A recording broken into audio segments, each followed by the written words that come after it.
Alrighty, hello gamers, what's up everybody? Welcome back to the stream. Damn, my monitor sucks. Alrighty, hello Mark, Busy Slow Cooked, Ghost, Sekia, Dino, Melt, Jurgen, Greenfang, Celine, OA, Krim with the 32, what's up? Dr. Taiga, welcome in, Moribund, welcome, Baroness, Sick, Siggy, yeah, welcome in guys.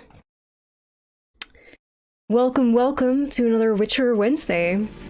And as per every Witcher Wednesday, I feel like in Witcher Wednesday specifically, I always want to focus on the main story, which perfectly coincides with where we are, because there's not much left in Skellige besides the main story. So that's what we're gonna be doing. Sick, thank you so much for the 20 streak. Well, it's gnarly, thank you so much Rob, I appreciate that. So, yeah, well, I kind of hope that today will be the first Witcher stream in a while where nobody has to be banned. Like, Zid, thank you so much for the Prime. Yesterday we had a good stream. We didn't do many quests. We finished the Lord of Undvik quests, and then we finished the following quest line that involved like the coronation, the berserkers, Sarah's being crowned, that whole thing. Now, currently, we are at the island of Hindersfjall, where Yen is waiting for us. And we have a contract that we're gonna get like 600 crowns for. Double the payment as per usual. Which is something that we'll be doing to kind of sort of warm up. I accomplished something today. Oh, what did you accomplish, Seiki? Thank you so much for the 3 months. And Zid again, thank you so much for the Prime. Thank you. Seiki with the VIP? Oh shit. Let's go. I will add you after the stream, because I'm not sure if you have free spots. We will kick somebody out for you. Thank you so much. I really appreciate it. That's huge. Thank you, Sikia. The game looks gorgeous again, thank God. New VIP, let's go. So yeah, we're gonna start with that. But yeah, that's really all we did yesterday. It's just like Lord of Undvik, the coronation, and that's kind of it. We were mostly yapping and arguing about all kinds of stupid shit. The circus was in town again, I fear.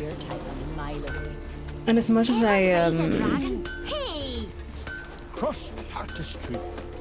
don't mind discussions, it was it was something else for sure. Let's hope today goes better, but obviously we don't know, right?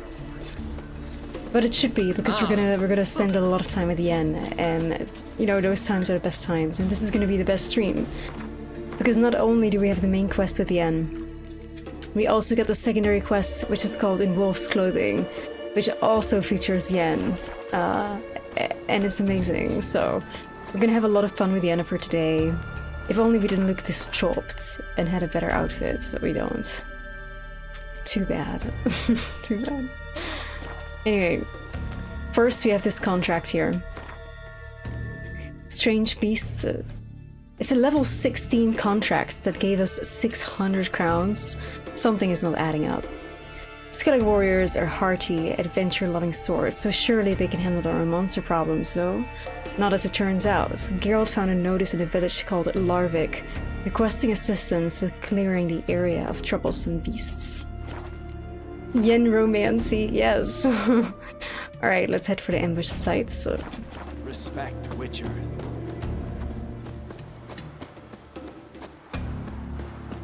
I do love Skellige. And I'm curious to see how much progress we're gonna make to— oh. Hello? Help us fulfill the oaths we've sworn. Who are you? Why are you here? Could ask you the same. Places like this, usually home to necrophages alone. They're corpse eaters, aye.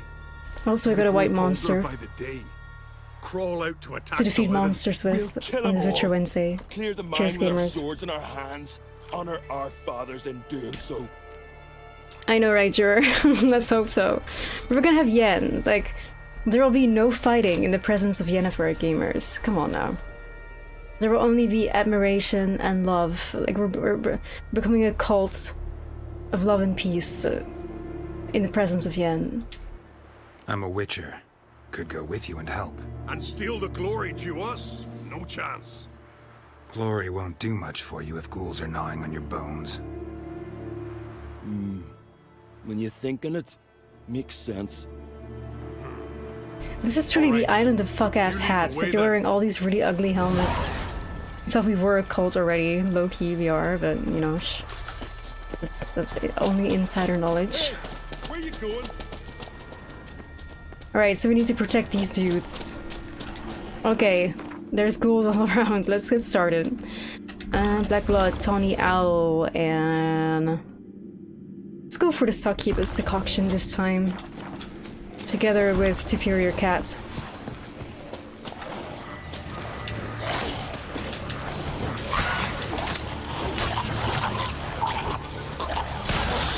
Let's place an Earden trap. Where you going? Well, I'm here slaying monsters, you fucking idiots.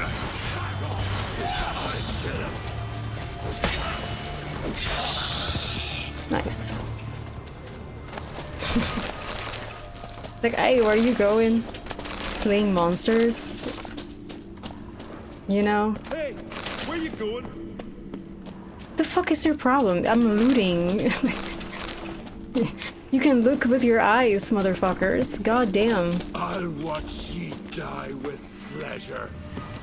Kill him now. I'll kill him.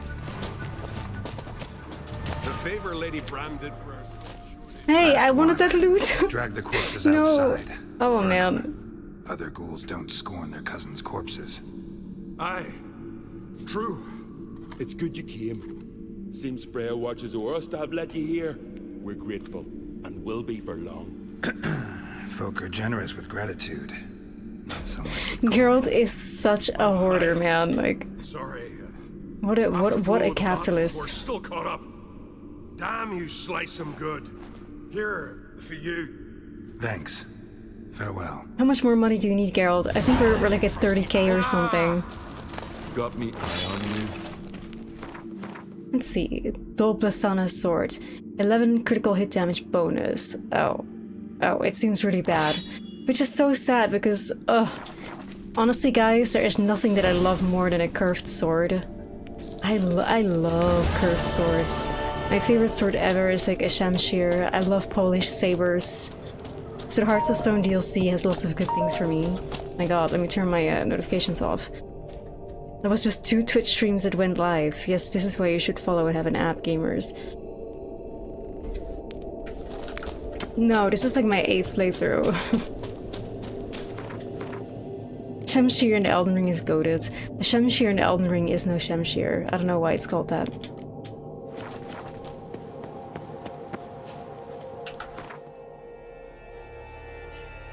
Look at this beautiful sword, though. The beautiful scabbard that it's in, the curved blade.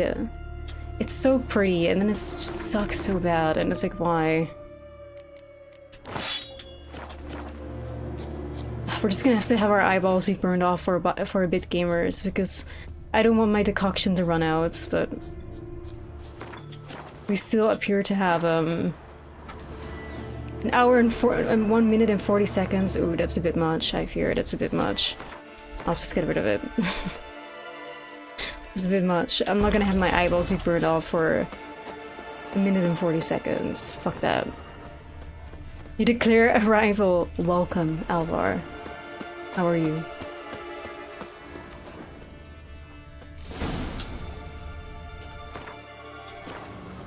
Alright, this is the ambush site, gamers. Something really did tear him to pieces. If it tore him to pieces, well, let me guess. A griffin. Looks Arch like blood, griffin. but Happy best anniversary in the clay. coast. Thank you so much for the 41. Holy fuck. Happy best anniversary. Not much left. Beast must have dragged the shredded body to the woods. Creature leading the Neckers is sentient. Gotta be. Wow. Look at these pretty flowers, gamers. Capable of setting primitive Wow. traps at least. Wow. We'll take those. Hugabmon? Oh my god, who the fuck is Hugabmon? Hagabman? Hagabmon? It's a necker, the fuck? Your average necker is cowardly and weak and only ever attacks in groups. Even then, only when a group greatly outnumbers its opponents. Yet, at times, there will appear among them an individual who towers over the rest in terms of strength, stamina, and cunning.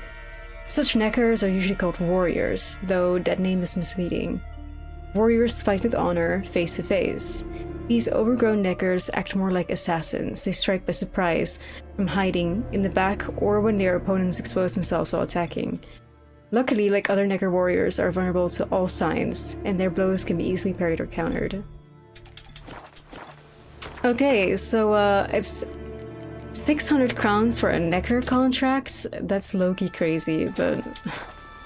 Alright. Alright. Tracks lead into the woods.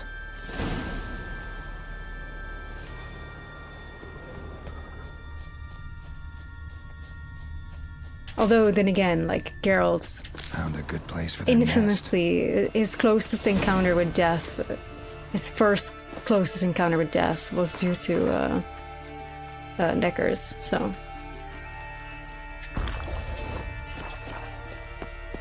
Look at this, free heals, yay! Literally my favorite strategy. It feels so pleasing every single time. The game is like, ooh, I want to poison you. You're not gonna get away with this. Finally. Then I'm like, well, guess what? Nest. Alright, let's prepare before we go in.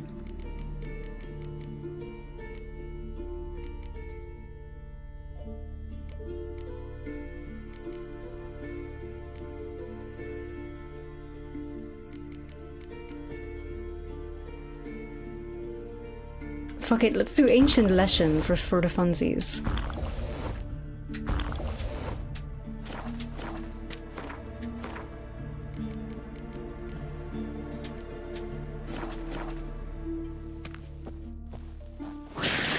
No choice.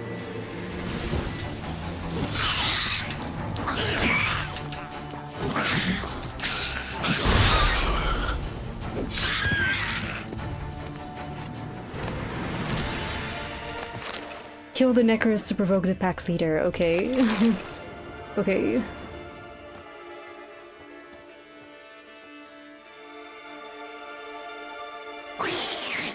Oh my god, there he is. Guess I got company. Whoa! Let's get him, y'all.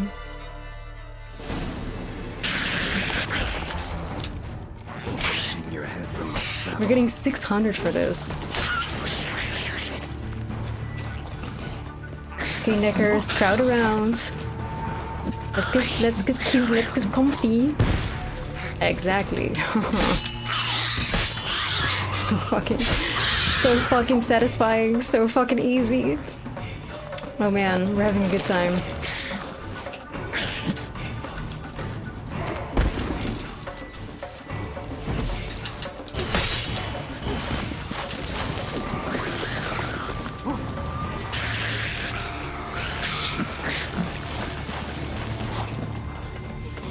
See how I'm doing this without Quen? Everybody's like, oh my god, you're relying on Quen so much.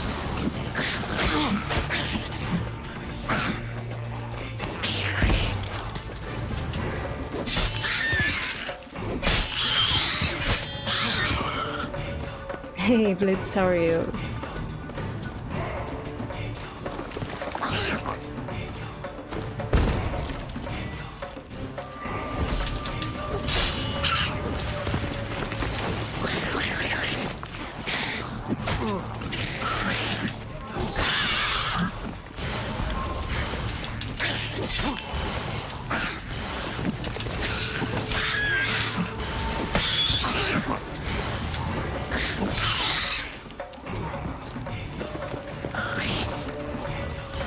No bombs left, that's okay though. So fun, man, I'm so glad.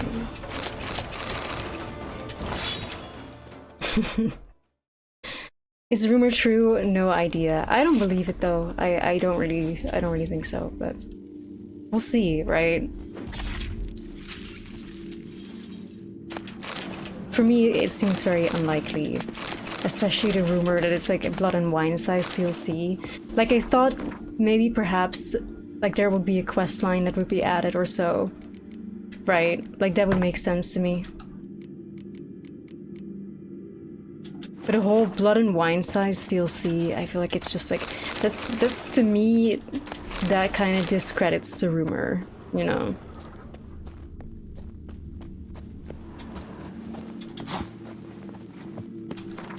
Alright, girl, let's get you cleaned up here.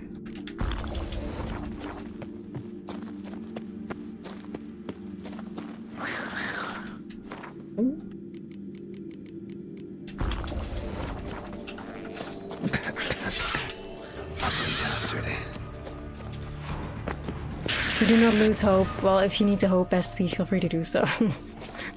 For me, it's like false hope sucks more than anything, you know.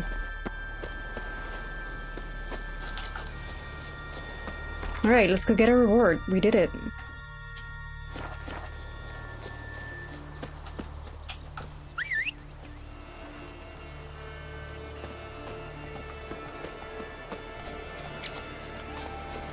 Come on, Roach.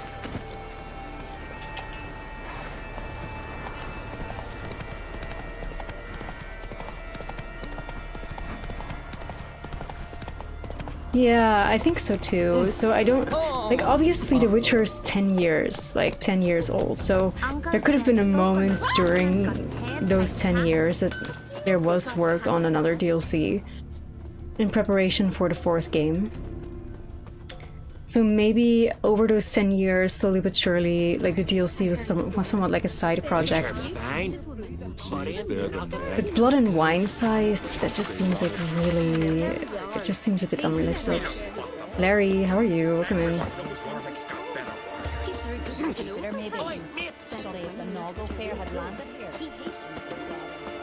But who knows, right? Who knows? I keep an open mind and until we get an announcement, but I won't get my hopes up. Because that seems silly.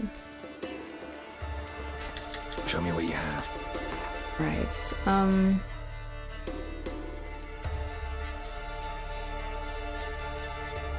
with pain in my heart, I think I'm just gonna sell the superior Dolbothana sword.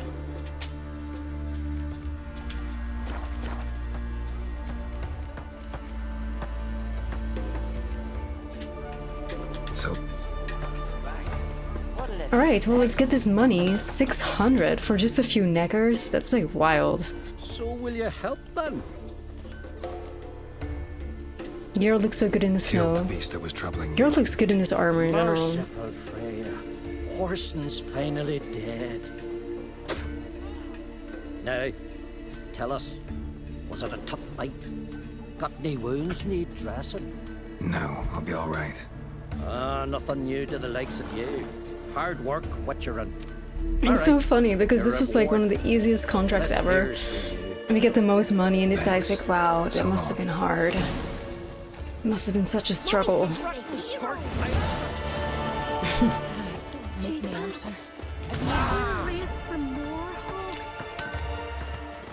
$600 crowns. Jesus Christ, man.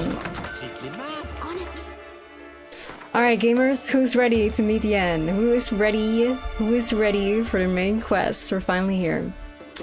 Though Ermion was incensed, no direct pun intended, at Yennefer and Geralt theft and desecration of an ancient artifact, he was willing to put his anger aside to help them find Ciri. He told them of the hunt's recent destruction of the village of Lofoten. Geralt and Yennefer knew at once it could not have been a chance attack. Ciri. They went there to look for her.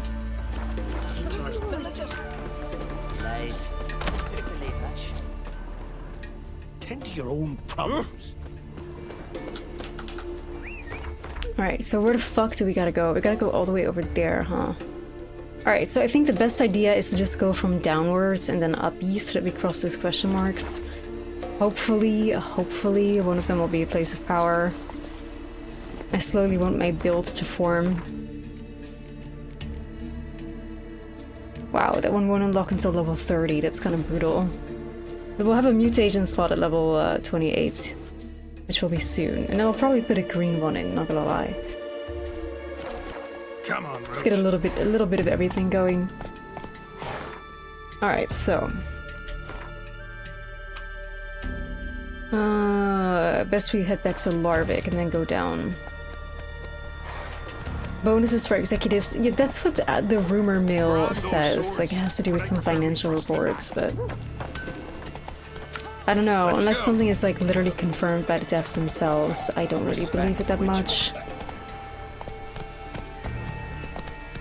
Like, it could even be that that Witcher collab with Reigns was what kind of was talked about in the bonuses. Bonuses for executives, or the collabs that they had with like that anime gacha game before it, you know. There's no way of like knowing that it's about a DLC, right? It's like people assume it is. But the reality of the story is that, like, you know, The Witcher has had 2 collabs just now in a short span of within like a few months. So maybe that's where the relation comes from.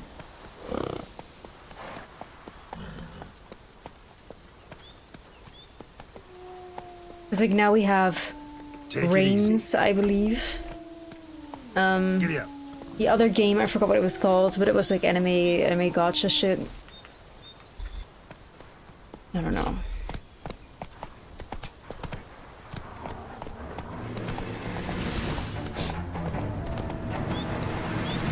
But for me, I think it's like a whole lot of hopium more than anything. Just a lot of hopium. And I get it, like how cool would it be, right? But it reeks of opium. Ooh, abandoned sites. That should be a lot of XP actually. More XP than we've gotten like the past 4 or 5 days.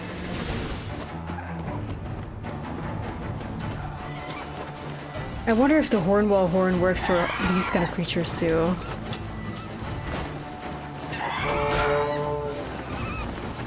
No. Not for the harpies.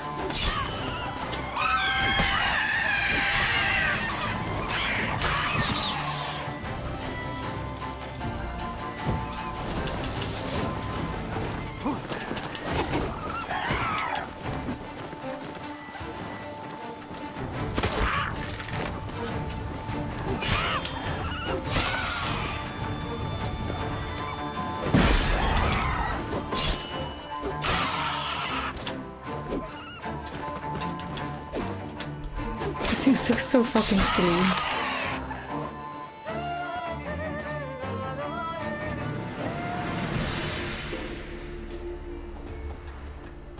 That sounded a little bit like the Toussaint soundtrack just now. Oh fuck. That's weird. Hindersfjall. Lurthen. We literally restored a whole village. 170 exactly periods. Swords on his back. What did I think of next? We have any vendors? Whoa, what a sword. Oh cute, this little bow is shooting geese. This little girl is shooting geese with a bow. Now here. Love this game, me too, man. I savor every moment. I cherish every detail. Truly. Go, go. Alright, let's go to the next one.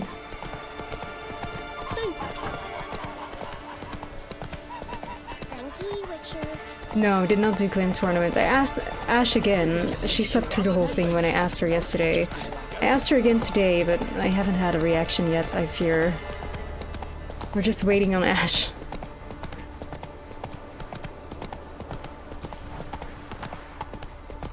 So it's up to her.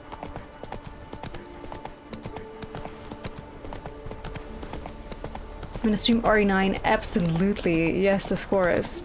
I hope to be able to replay some parts, some REs, either RE2 or RE3, which I think I can probably finish within like 2 or 3 days. RE3 I can finish in 1 stream, I think, for sure, if I remember my speedrun strategies. But I think I will. But I'm not sure yet if I want to replay RE2 and RE3, or if I want to replay RE7 and RE8 for RE9. Because RE2 and RE3 would make more sense, because it's, you know, RE9 is in Raccoon City. It's more like a continuation of 2 and 3. in that sense, and it is a continuation of 7 or 8.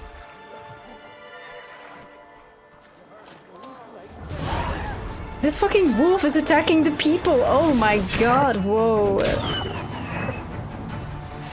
Air is great. That wolf was going after the little girl, bruh. Greetings, stranger. RE5, ooh, Mel's having fun. So much for area liberated, I know, right?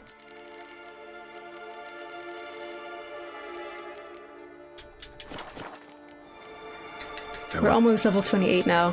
Look how perfect the weather is. It's like sunset with snow and we're on our way to Yennefer. It couldn't be more perfect, really.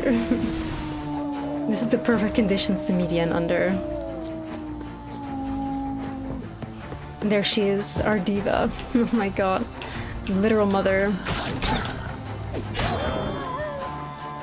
These wolves better not fucking get rid of this golden hour here.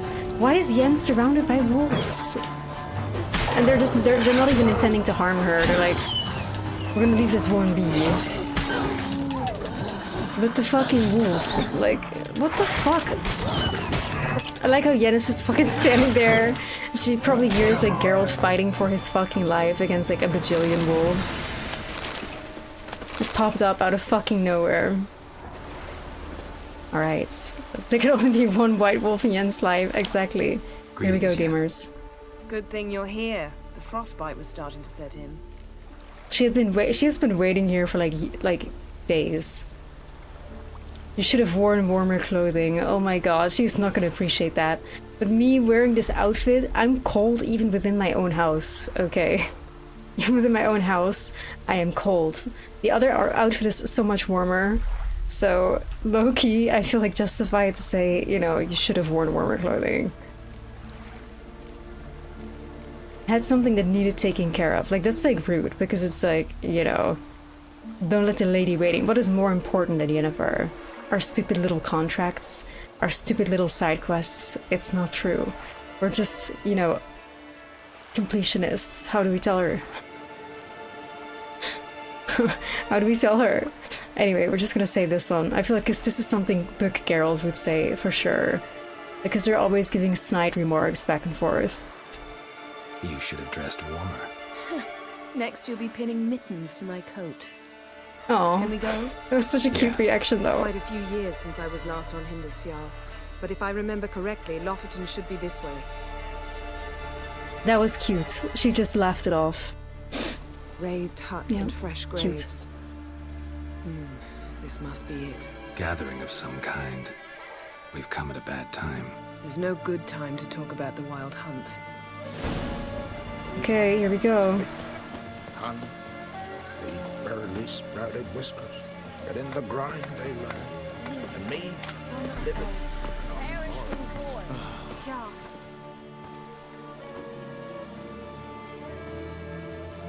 Ritual of some kind. We'll have to wait.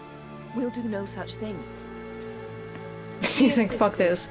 Pardon the interruption. Sisters, hey but we've an sisters. Oh important my matter to god. discuss. That's so terrible. Can you not see we're commemorating the dead? So, And we're looking for someone who's still alive. Please, this is urgent. Then speak. They say the wild hunt destroyed this village. That is true, though few believe us. You don't either, I'm sure. Did you see riders on skeletal horses, wearing frost-covered armor? Aye, that's how it was. They landed on our shores in a ship made of the claws of dead men, like in the ballads. Leif yelled to grab the children. Then they came, cut him across his Hey, face. Rexil, how are you? He tried to whisper, only blood came out. You were to ask about someone, not prod their wounds. That's enough. What happened then?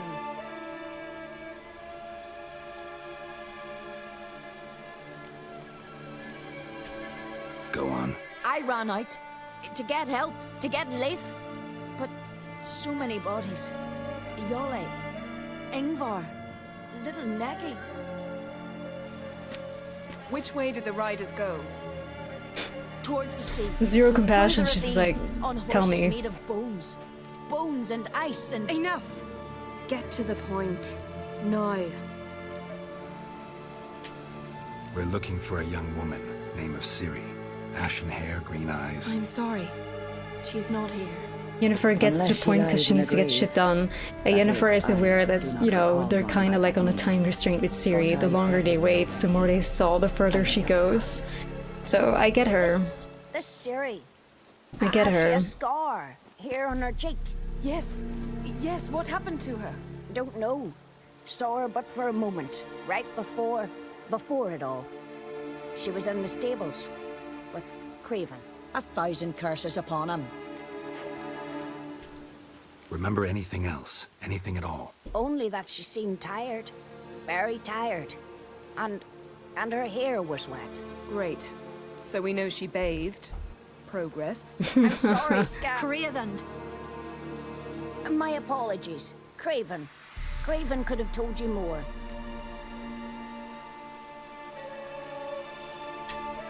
This Craven you mentioned, does he have a name? He did. Until the elders struck him from the saga of ancestors. It's as if he has ceased to exist.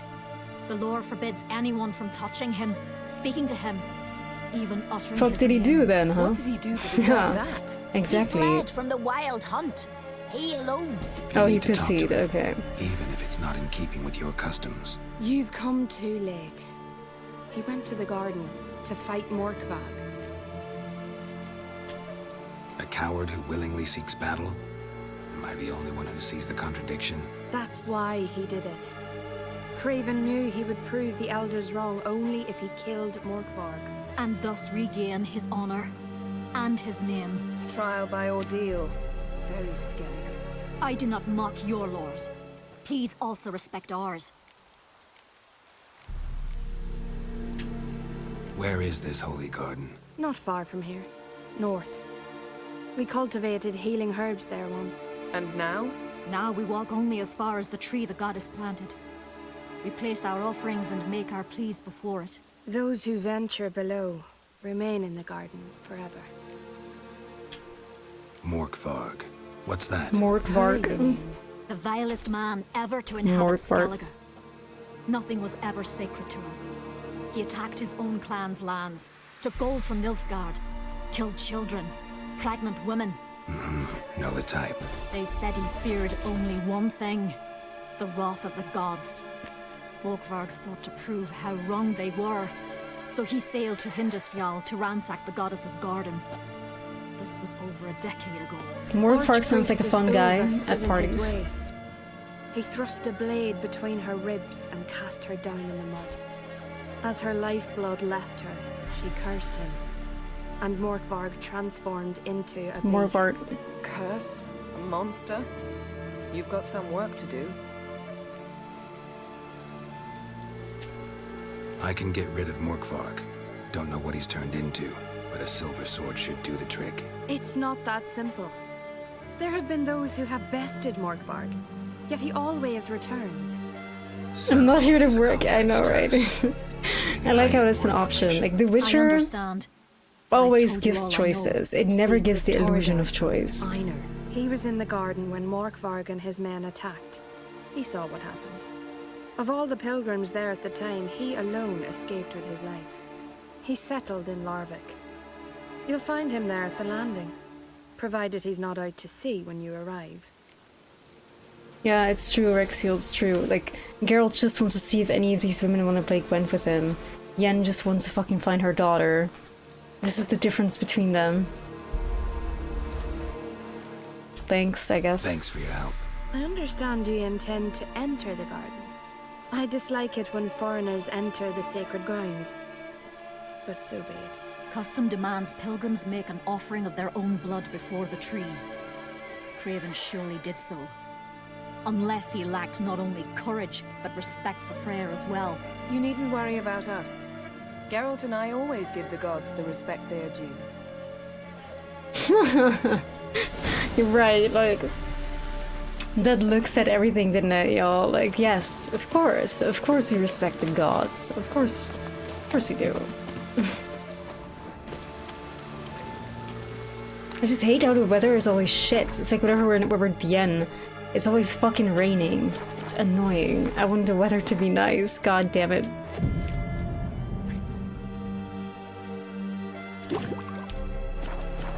Hey, see, that's much better. Worried this trail might have gone cold. Even if Craven's dead, we'll manage. How exactly? You'll see when the time comes. You could stand Yen, to be hold nicer on. sometimes. Hey, Geralt. Come back. Hold on, Yen. Yen, hold on. Ciri will have to wait. There is a guarded treasure here. Yen, hold on.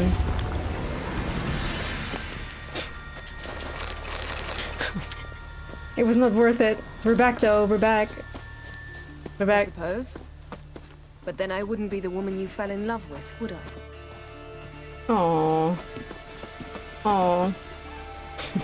And that sums them up so fucking well, because, again, Geralt literally just was like, you can stand to be a little bit, like, you know, nicer, right? Like, you could be less mean. And then she's like, yeah, I could, but then I wouldn't be the person you fell in love with. And that's so fucking true, because in the second book, in the story with Villain Trettenmirth, the Geralt and Yen meet each other again after like 3 years of like being separated, essentially. And Yen gives these like nasty snide remarks to these people, like the company that is essentially so rude to her. And Geralt just laughs, like he's just laughing, he's just smiling. Even when Yen is giving him hell and curses him for everything under the sun, he's just smiling, he's laughing. Like he enjoys that side of her so much. Like, and this is why they're perfect for each other, because again, it's like the things that people usually despise in Yennefer is things that Geralt adores within her. It's exactly the kind of person that, you know, you need in your life, I suppose.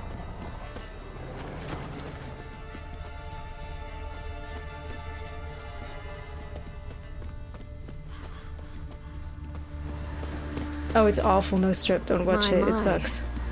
That must be Morkvarg. Quite big. It's more in the books. Just one morsel. She's not really mean in general, that's people are being mean to her. It's just a very weird misconception by people that are extremely fragile to strong women. They will think she is mean. Because, like, we've already seen mean Yennefer, quote unquote. Not again. Not again. But the people that call her mean are just people that are weak, and they just only stand for Triss, you know? Yen is determined, she's headstrong, and she is goal-oriented, but that's just too much for certain people to handle, I suppose. So, where shall we start? Let's go to that tree the sisters mentioned. Plan to bleed yourself for the goddess? Not necessarily, but Craven did. We just might pick up his scent. Like, not even in the game do I see her being toxic, Ruffle. Not even in the game. In the game, I would say Triss is also 6,000 times more toxic. Whether she's like asking about Yen, or she's like Triss gives Geralt all this like weird attitude. She's manipulative. She orders Geralt around like 24/7. At least Yennefer and Geralt are working together. Like Yen doesn't order Geralt around. She's like, okay, what are we gonna do? Like, what do you want to do? And then they work together to find Ciri. Thanks to the follow.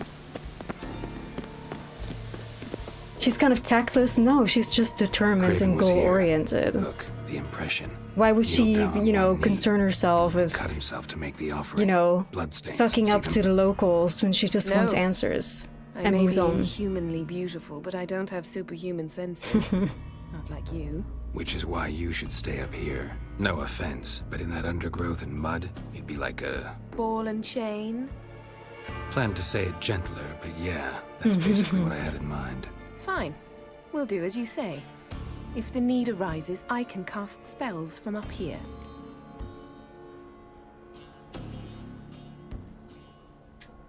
Fine. See you later then. Don't get hurt. Remember, I need you if I'm to find Ciri. Oh, come. I was just teasing. Fool. I need you. Period. Oh my god. I love them so much, man. Better. Geralt's like, just gives her this look like, I'm leaving, and Yen is like, okay, fine. Craven's blood. It's so good, it's so peak. Trail's clear. Yen can be catty. Should Where? lead me to Where? it. I've never seen any of this cattiness or any of this shit that people are talking about. To me, she's a fucking angel. Yen is literally a person with such a kind, good heart underneath this cold exterior that she's forced to put on by the world because everybody fucking hates her. Graven trod carefully. Everybody fucking is so mean to her always, and life has been very mean to her. She needs to be strong because it serves her well, but she's just really warm and kind and truly a good mother, like underneath it all. She's very caring for the people that she cares for.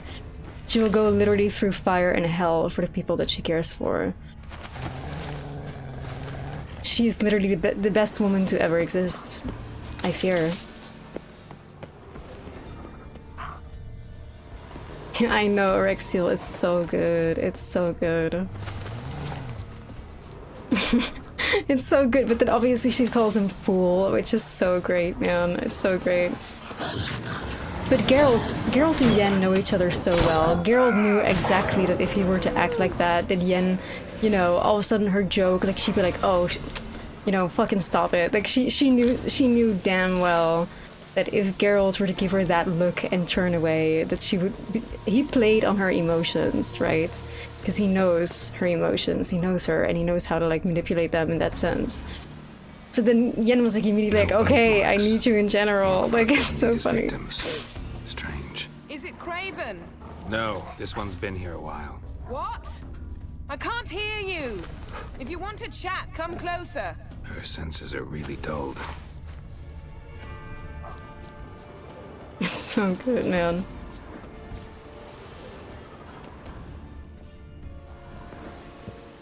Well, Triss and Geralt are just like never ever a thing. Triss and Geralt are just a random invention from CD Projekt Red. Because, and this is literally something the devs had said, when they made The Witcher 1, they feared that they could not do Yennefer justice, because she is obviously one of the biggest characters in the books. And they feared they could not do her justice. It took them 2 games to find the confidence to basically make Yennefer. Because they feared so much that if they didn't get her right, that they would receive so much backlash. Whereas Triss is just like literally an irrelevant kind of side character in the books that sometimes shows up. So it was a lot easier for them to implement Triss into the games opposed to Yen. This is literally quote-unquote CD Projekt Red devs. Because Geralt and Yennefer's dynamic, and especially Yennefer, is just so fucking important and so big to the people that are fan of the books. Because in the books there is nobody else besides Geralt and Yennefer. It's about their relationship and their dynamic. Mechanism looks pretty standard. A lot. To choose the sluice but gate, honestly, the they other got to it work right. Like, it took them 2 games to get the confidence, but...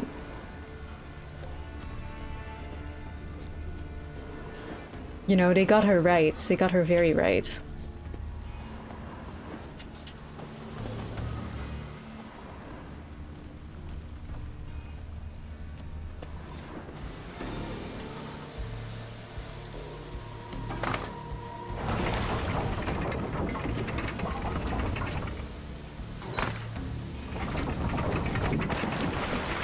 First games, well, there was just too much pressure. Like, you gotta understand that The Witcher is to Poland what fucking Lord of the Rings kind of is to America and the UK, you know, so you can imagine that if they put, you know, one of the most prominent women in modern Polish literature into a game, a character that's very heavily beloved, because people that read the books love Yen. Period. Like, you cannot not love her. It's only people that have played only The Witcher 3, maybe The Witcher 2, that haven't read a single book that hate Yennefer. I haven't met a single person that's read the books that dislikes Yennefer. That's literally only just a thing that's by people who are ignorant and hypnotized by the game Triss. But those who've read the books, Yennefer is a very important, very beloved character. The pressure to get Yennefer right was even more crippling than the pressure to get Geralt right. It's also harder, of course, because the books are from Geralt's POV, so it's easier to get to know him better. It's easier to write a character of which you literally are in their minds, you know what I mean? And you are in the minds of Geralt, you are in the minds of Ciri. But Yennefer obviously plays such an important role. And they just feared that they could not do her right. And considering that, of course, like these games are basically an interpretive fanfic sequel. Like that's what you can call the games. It's like a sequel fanfiction of the Witcher book series. With a secondary interpretation, in the sense.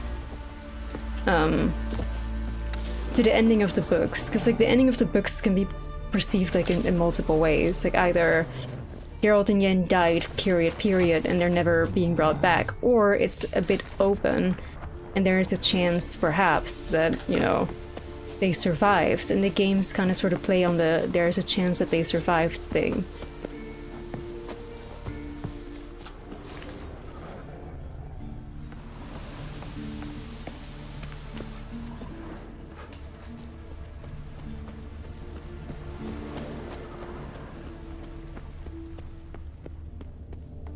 But to the author, it's like... Ramond, where's the key?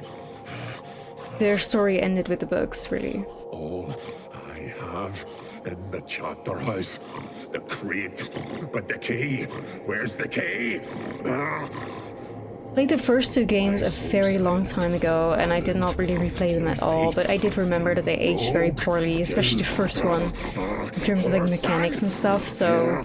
Worthless bastard! I will find the key without you, idiot, stupid prick! But I plan on playing them. I plan on...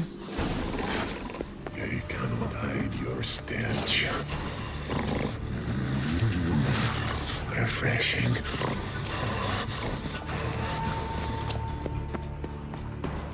I want to go back to Yen first. Fuck this.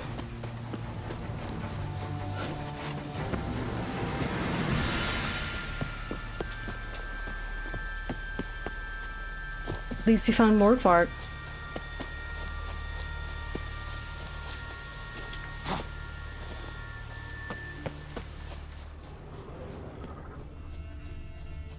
Where fucking is Yen even? Oh, there she is. Well, what is it? What do you know about this garden? Let me think. That it's dreadfully overgrown. Had its history in mind. They say Freya herself planted it. When the world was young, the goddess strode across Skellige, sowing seeds among the rocks. But Urboros the snake bit a hole in her basket. All her seeds poured from it and landed here. Thus, this garden is bounteous, while the rest of Skellige is barren. You believe that? Is that a serious question? Of course not. Favorable microclimate for plant life. End of story. She's such a scientist. Oh, here we go. This is like one of the most amazing interactions between Geralt and Yen. If this doesn't sum them up, I don't know what does. To transform into a werewolf. It's a dog's life, huh? Well, there's not a youth out there who doesn't have a wolf in his belly. Then the curse confined him to this garden? Couldn't really cut his wolf loose. No question he was top dog here. These fucking Just idiots, man. wolfing things down, or not. Geralt, that's enough. Fine. Still had a few good I ones love that them took so my time. much. I'm sure you did. We'll say you won. I love them so much, man. I love them so much. Like, there's no way. I found a corpse. Not Craven's, though. Uh-huh. And you thought I'd find this interesting because... Because no bite marks on it. Doesn't seem strange to you? Zerrikanian cuisine, Dandelion's fame, and shoes with curly toes seem strange to me, yet I don't discuss them. I with love, you. like, I love this type of Reading shit. This between type the of, like, lines really, here. like, Think I'm wasting your witty, time? I mean clapback merely that we should sarcasm. focus on what's most important. It's at the so, moment. it's so good, man. Like, I love everything about her. Like, that is so funny. Like, it's so fucking funny to me. Like, I love women who are like that. Now, I've never met a woman in my life who's like that. I wish I did. But it's so good. Like, she has such a sharp tongue, and it's such a sign of, like, intelligence when somebody is so witty like that and just, like, boom, just whips out just, like, gnarly ass. Like, how Geralt cannot laugh hearing that shit. I would just be cracking up 24/7 around her, because this kind of sarcastic humor is so damn good to me. It's so good. It's so good.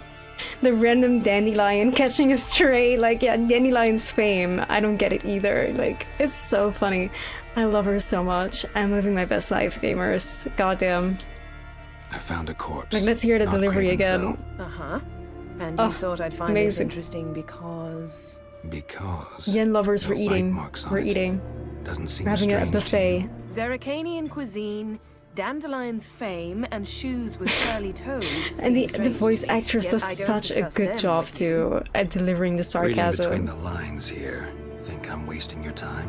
I mean merely that we should focus on what's most important at the moment. She's so good, man. Alright, going back down. Be careful. What kind of food do they have in Zerrikania? I can only imagine that's like insect-based, because I feel like Zerrikania is like more inspired by like deserts and like the African continents. So maybe they eat like insects or weird parts of animals or something. Based on the scarcity of the desert, maybe they're eating like scorpions or some shit, like, I don't know. Something down there. Can't see a thing.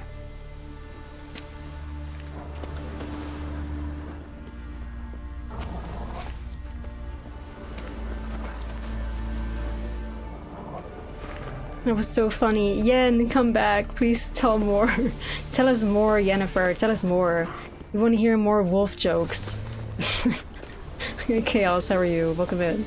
Please, more wolf jokes. Or just tell them again, because, you know, we have this option. This is an excellent use of free will. Yes, we can replay dialogue options if we like it. Yeah. To transform I'm into exercising a my werewolf. free will as a It's human a dog's being. life, huh? Well, there's not a youth out there who doesn't have a wolf in his belly. Then the curse confined him to this garden? Couldn't really cut his wolf loose. No question. Geralt's he was face top is so dog good here. Just wolfing things down, or not. Geralt. Having a That's little pun enough. contest. I fucking love these Fine. idiots, man. Still I had love a few these good ones idiots. at the tip of my tongue. I'm sure you did. We'll say you won. I love these idiots. Alright, going back down. Be careful. Yeah, I know, right? Like, they have this kind of banter, but then, like, when Triss tries to banter with Geralt, Geralt's just like, Triss, it's a fish market. Like, he doesn't even care to, like, engage in playful banter with Triss, which I find so fucking funny. We'll say you won. It's just like, this is just Yen summed up, because she just has such a soft heart for Geralt, too.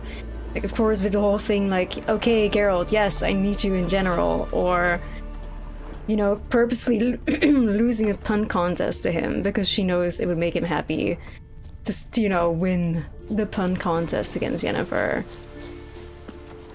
She is such a good person. Like, Yennefer, you are so beloved. Like, you are so beloved. We'll love you forever, girl.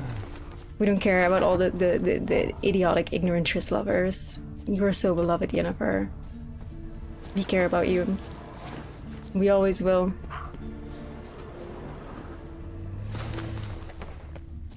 Henry Cavill sucked, man. To me, there's only one true live-action Witcher, and that is the guy. What is his name? Michael Zabrowski? Is that it? The dude who plays Geralt in the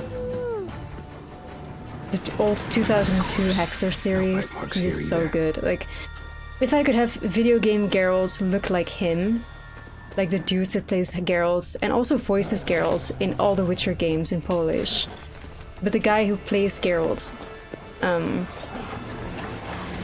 the Hexer TV show is excellent. Like, he is the Geralt of Rivia, and there's like no other Geralt that will ever exist. And he is the OG Geralt, because not only does he play Geralt in the 2002 show, he's Geralt in every single one of the games, he voices Geralt in the audiobooks, he even voices Geralt in the Polish dub of the Netflix series. Like, that guy is Geralt of Rivia, period. There's no way around that. He is Geralt. Like, he has a monopoly on Geralt. There's not a single role or a single thing that Geralt is in that this guy hasn't voiced in Polish. He is Geralt. Henry Cavill is just a weird cosplayer. Did you find something? The trail leads right to a locked door. I think you can get around it. Yeah, I liked her too, Rexiel. I liked her too. Yeah. Morkvarg doesn't give up easily.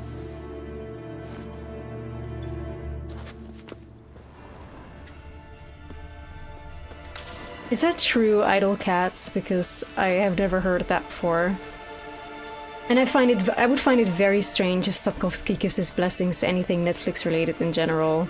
Besides for the money, of course, like, you know.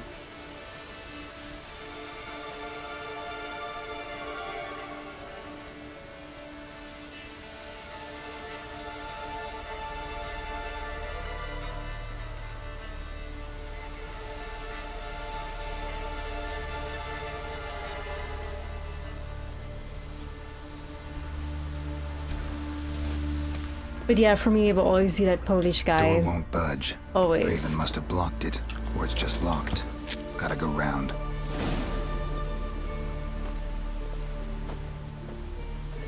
This is from the new interview with the... Yeah, it's like, I think probably Sapkowski gave his blessings to the Witcher Netflix show because he had to give good praise for PR reasons. It was probably very contractually bound to basically dick ride the show. He probably made hella money. It was probably contractually made to say things.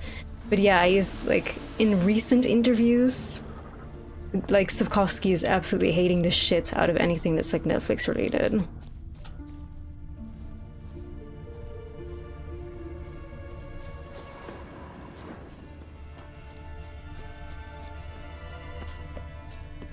Oh, but that is always the case, isn't it? That's always the case. Like, it doesn't matter, like, what kind of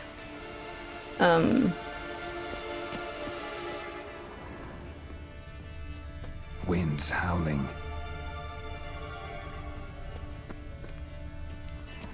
And it shall be forever so. I think that is weird. I think that's ignorant and like something down probably there. It's not like he can say, oh yeah, this random Polish man will forever be Geralt. It would not really give him like any sort of like credence to the Netflix show. And also probably most people would not even know who the fuck that is, right?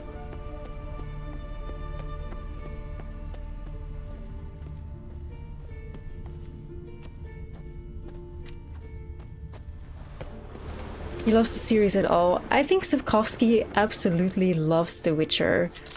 He cares very deeply about The Witcher. He just does not really care for what people are doing with his IP.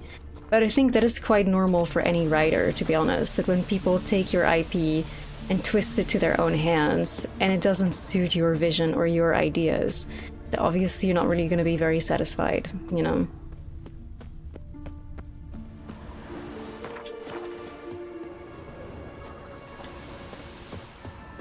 Looks like Morkvarg got bored of sneaking around and attacked.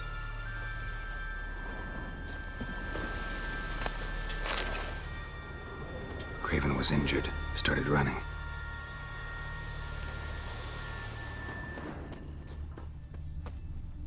Craven's blood.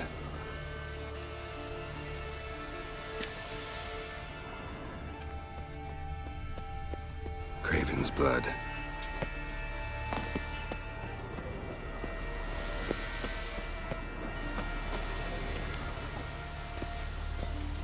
Yeah, I mean, the books stay excellent always, but we can all safely say that every single person involved in The Witcher Netflix played a part in butchering it, you know, like, let's be real, it's fucking awful.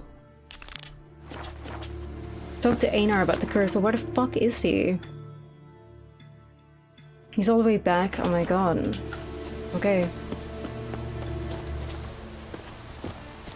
Do intend on doing this right. Can we even leave still? I don't think we can we?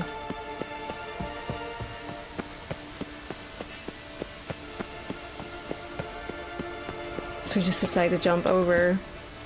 Hey.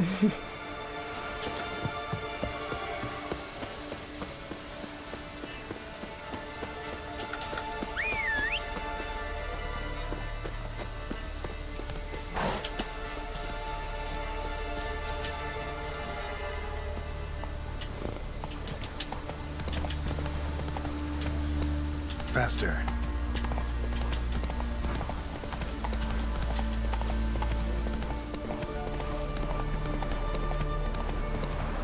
But yeah, I mean, fuck Netflix, period. The Nilfgaardian armor, oh my god. Oh my god.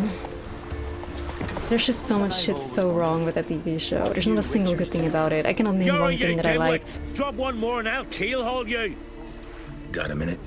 Prepare my boat, can you see? Nilfgaardian dogs were the hunter's son. Got bigger game in mind. Morkvarg. Ah, so them's your apples. All right, ask away. In praise of Freya. You were there when Morkvarg raided the garden. Heard you alone survived. True. Damn, the white monster's hitting right today. Great Mother was looking so out for tasty. Me that day. So thirst quenching. But she didn't give a lick about the priestesses. Apparently. Morkvarg had them bound, then slit their throats like horses for the sacrifice. And he laughed. Morkvarg sounds like a sadist. But Archpriestess Over cursed him with her dying breath. You are beastly now, remain so forevermore. Ah, saintly woman. What happened to Morkvarg? Hard to believe, but fur rose through his skin, and his mug stretched forth into a muzzle like a dog's or a wolf's. He howled, long and grieving, then lunged at his men. They tried to run, but he was fast as lightning. As he killed them, clamped his jaws round their throats, they turned to ash, just like that. Ash that seeped from twixt his fangs. Not good. Curse must be complex, multi-leveled. However, I have met people Such IRL is the that Great have never Mother's played any power. of the games, have never read any of the books, but do really enjoy the show. But I think that's the only way that you can like the show, is if you have like zero previous knowledge about the IP and you have no idea like who Geralt is or about the books at all, or the fact that this is based on a video game and based on books. I think that's the only way to like that show. Didn't help the priestesses. Why not? How could I? Alone against a dozen raiders that... Why are you staring? Just wondering. You people, obsessed with honor, courage, and so on. But you just cut and run. Strange. I ain't proud of it. Since that day, I've been seeking a worthy death at sea. Seems the goddess, she's not seen fit to summon me. Yet. Thanks for your help. Goddess, guide your sword. Respect, Witcher. I feel like maybe if they hired somebody that wasn't Henry Cavill, they perhaps could have spent the money that they instead spent it on affording him on actually paying people that make good costume design, you know what I mean? Like, right? That would be fantastic. Imagine that kind of world. It's like maybe they could have had people that made actual Nilfgaardian armor look like Nilfgaardian armor and not like, you know, like cretinous ball sacks.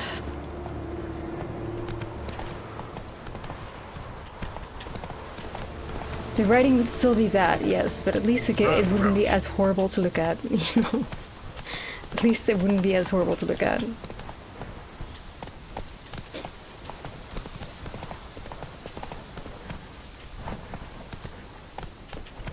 Props for leaving to him. See, one thing that you should not do, Donadan, is defend Henry Cavill. Henry Cavill is such a disgusting, terrible human being. The only people that seem to like him are people that know very little about him, or people that are male gamers. Like, heterosexual male gamers seem to all get rock-hard dicks for him.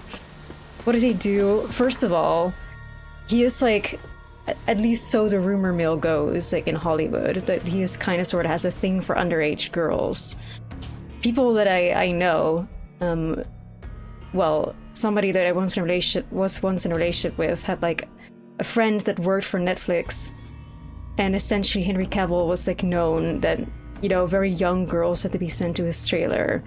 Additionally, when Henry was like 30-something, he was dating like this 18-year-old girl that was fresh out of college. This is known in public.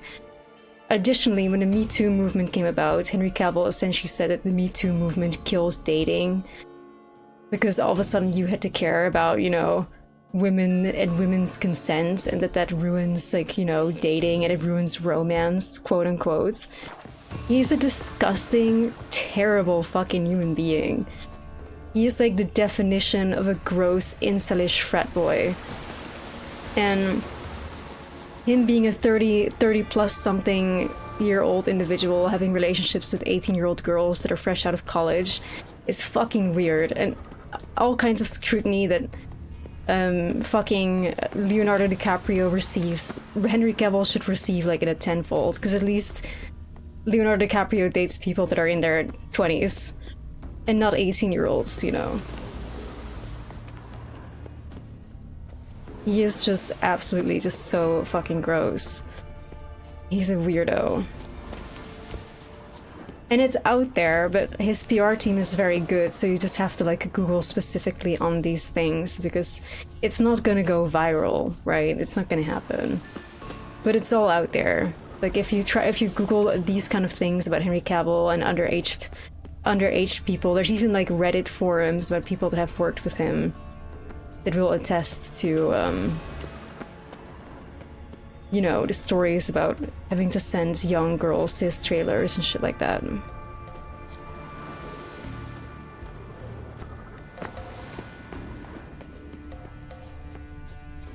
And when it comes to rumors, y'all, like I always believe there's no smoke without a fire, you know? And with Henry Cavill, there is so much fucking smoke. So much smoke. But he has an excellent PR team. All he had to do was build a gaming PC on Live and the whole world loved him, you know? like his reputation was like risking to be ruined with the fucking comments about the Me Too movement, and they had him build a gaming PC, and all of a sudden all the men were getting rock hard cocks for him because he's just like them for real. He builds gaming PC and he likes Warhammer. Wow, we love Henry Cavill. Like, his PR team worked fucking wonders for him. But in reality, he's absolutely disgusting.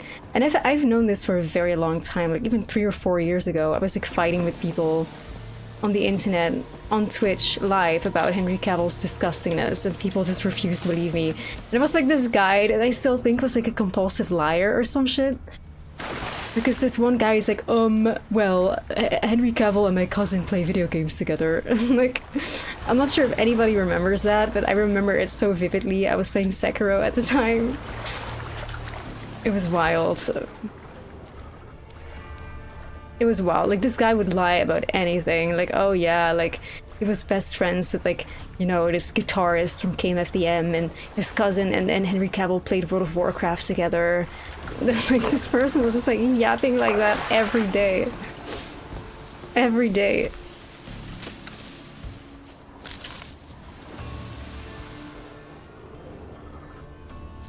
Every fucking day. It was wild. It was wild.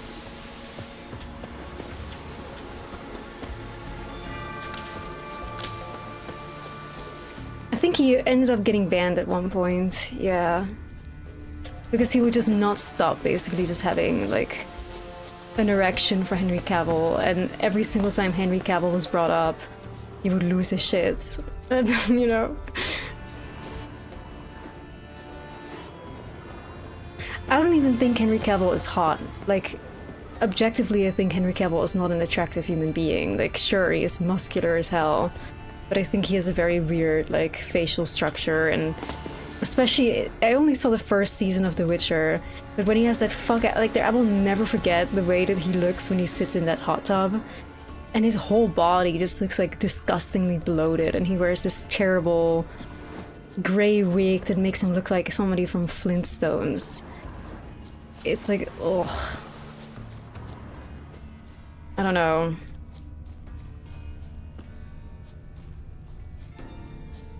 I think people that think Henry Cavill is hot, it's mostly straight men that think Henry Cavill is hot. I don't really know any woman in my life that thinks Henry Cavill is attractive. I haven't met a single woman that's like Henry Cavill does not appeal to the female gaze. Craven's blood. Henry Cavill appeals to the male gaze and what men think is an attractive man. But women do not find him attractive. Like, you will not find, like, women that will thirst over Henry Cavill. Like, you never find them anywhere. Women thirst over, you know, Mr. Darcy in fucking Pride and Prejudice. Women will thirst over that Twinkie-looking man from Bridgerton, like Anthony Bridgerton or whatever. Like the female gaze is a lot more like focused around like men that are Monster kind and tracks, gentle, running, and not really these chasing omega like roided up caveman looking giga chats. It's more the straight male gaze that have, you know, that are attracted to Henry Cavill. Similar story about Jackie Chan. I know. Oh, I know. Like the Jackie Chan shit was vile and so insane, and then it just got like shoved under the rug because Jackie Chan is a childhood hero, so people are like immediately forgiving.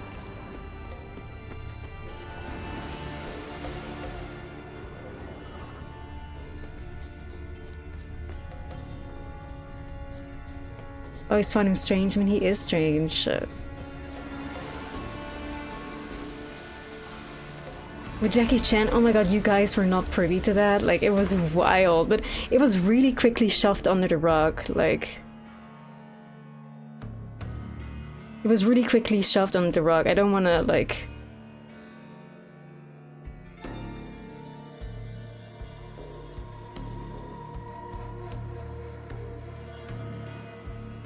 misspeak, so I will bring up the article here. r/pop culture chats. People have been left absolutely horrified after lifting the lid on Jackie Chan's personal life following that viral tweet. So basically, Jackie Chan's like estranged daughter that he tried to hide from the world came forward in a tweet about him. Like, it was really, really bad. Like, earlier this week, action movie star Jackie Chan went viral when one of his fans shared a heartfelt tweet about his relationship with his daughter.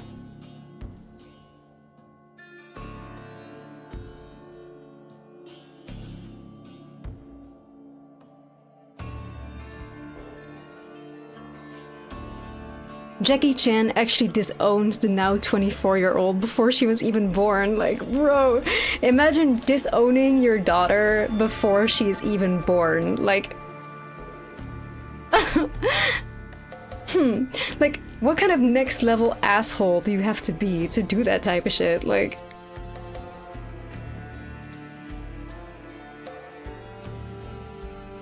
disowned from the womb, literally though.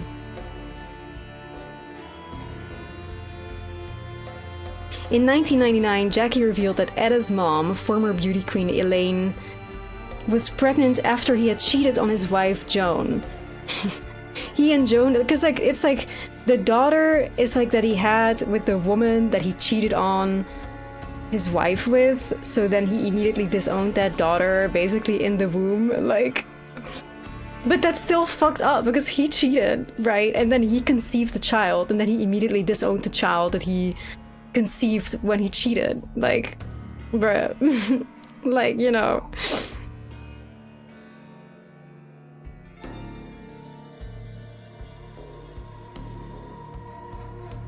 And then the estranged, like, disowned daughter came out as gay in 2017. And then that daughter was forced to be homeless because of Jackie Chan apparently being very homophobic. Like, which is even worse. Like, look, she had a YouTube video up where she's like, "Hi, I'm Jackie Chan's daughter, and this is my girlfriend. We've been homeless for a month now due to homophobic parents. We're pretty much slept under a bridge, among other things." And imagine, like, Jackie Chan being your father, and you're homeless not only because he disowned you in the womb, but also because he's homophobic.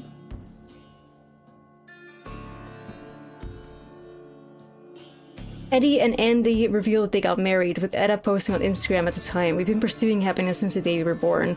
Abused as children who never felt love. We have so much to give."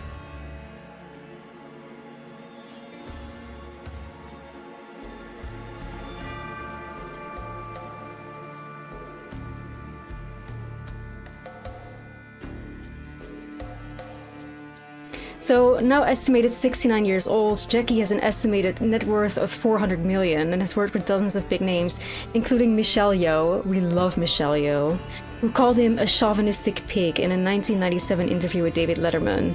In the awkward exchange, David asked Michelle if Jackie was the reason why she decided to become an action movie star. She replied, "No, he's actually a male chauvinistic pig." I fucking love Michelle Yeoh, man.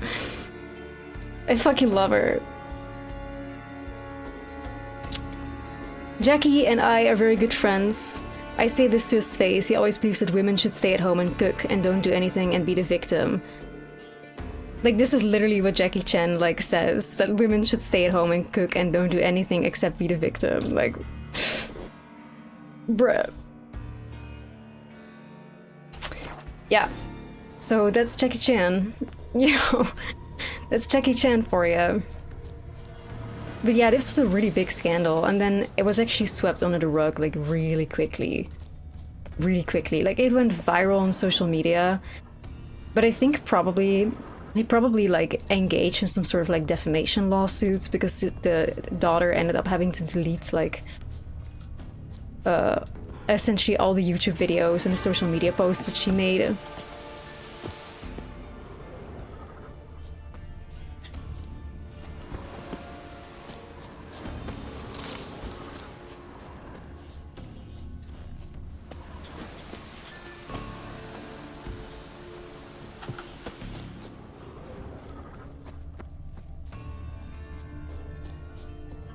So that's pretty shitty, yeah.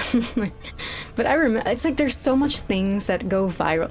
Like, there's like this one thing really that's like such a common theme these days. And I think, you know, without getting too like philosophical, because I'm looking for this fucking key and I can't fucking find it, so I'm like running around now.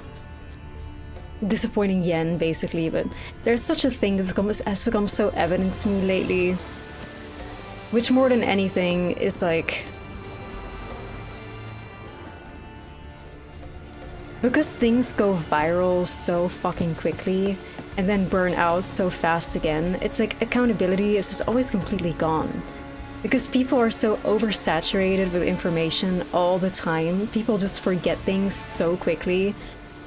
No matter how big the scandal was, and I see this all the time with the Troy Baker scandal that everybody seems to have collectively forgotten about.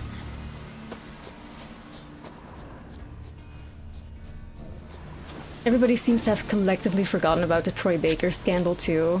Everybody has like collectively forgotten about the Jackie Chan scandal. Everybody has collectively forgotten about the Henry Cavill scandal. Like, things just go viral so fucking fast. And then blow out again, and then something else comes up again. It's just like people just forget things, and people just get away with things so much easier because people just forget, you know? The Troy Baker you see, there you go. Yeah, the Troy Baker scandal. Like, Troy Baker basically having a crash out because he sold his voice out to an AI company, and then when people got mad about it, he was like getting even madder at these people, and he told them to either hate or create, and he turned into a dickhead.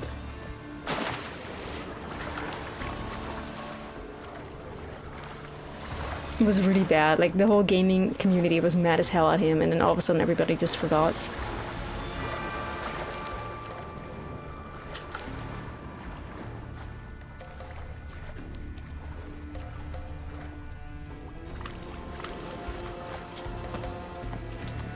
Thankfully, we're making progress. Let's go. Even though we had already found Morkvark in the cave. But I want to do it the right way. You've never heard about that. It's huge, and you can still find like the screenshots of everything online. Like, people were essentially like, Troy, maybe you should reconsider the statement. Especially considering that, you know, AI is destroying the industry and it's destroying voice actors and, you know, stuff like that. And he was like, you know, fuck you all. You can either hate or create. All of you are hating. You could be using AI to create things. Instead, you are hating on the internet. Like, Troy, that was such a horrible, horrible call from Troy Baker.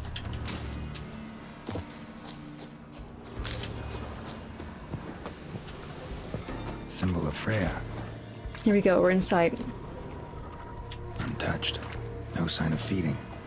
Morkvarg doesn't devour his victims. Strange.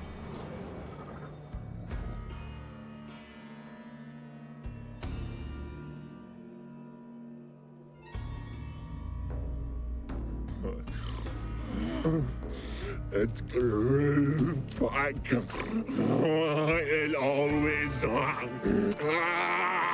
grows back. Starting to envy you.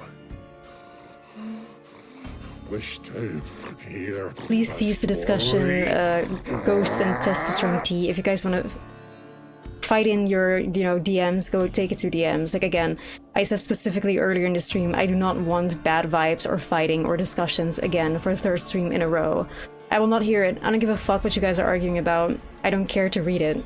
I just don't want to have another stream with a discussion. So this is like, cut it out or take it to DMs because I'm over it. Like, I refuse to have another stream with bad vibes. I refuse. I said this at the beginning already, and here we go again. So fucking cut it out. Because I just want to play the fucking Witcher. Please, in peace for one fucking day. Thank you very much, like... If I have to, I'm all ears. Warriors came. They knew they could not kill me. So they laid a trap. Chained me down. Locked me in here. Know what I did? Like, why is this happening so many days in a row? Like, people need to start to chill the fuck out before I start actually getting angry. I want to see me turn into Yennefer for real, because I can, and you don't want that. And howling, I vomited blood. Biting off your own limbs hurts. Who would have thunk? Oh, thank you so much, Coster. I appreciate that. Thank you. This was more. My mouth burned. Like swallowing fire. As if all inside me was torn. Felt I would die. I don't feel bad for Morkvarg at all. Like, all the stories about him, I'm sorry, but... I let him give his story because I think it's important that we give Morkvarg like the space to do so. But like, him just murdering pregnant women and children and all the shit that the women in the village said about him, he is fucking terrible. Like, we're not gonna feel bad for Morkvarg at all. Your story have a point. We're just doing some chest pounding. Like, he's trying to pity farm, but we don't really care. You cannot kill me. Cannot stop me. I'll not be bound. Break any fetters. A curse. Free me, or I'll return to get you again.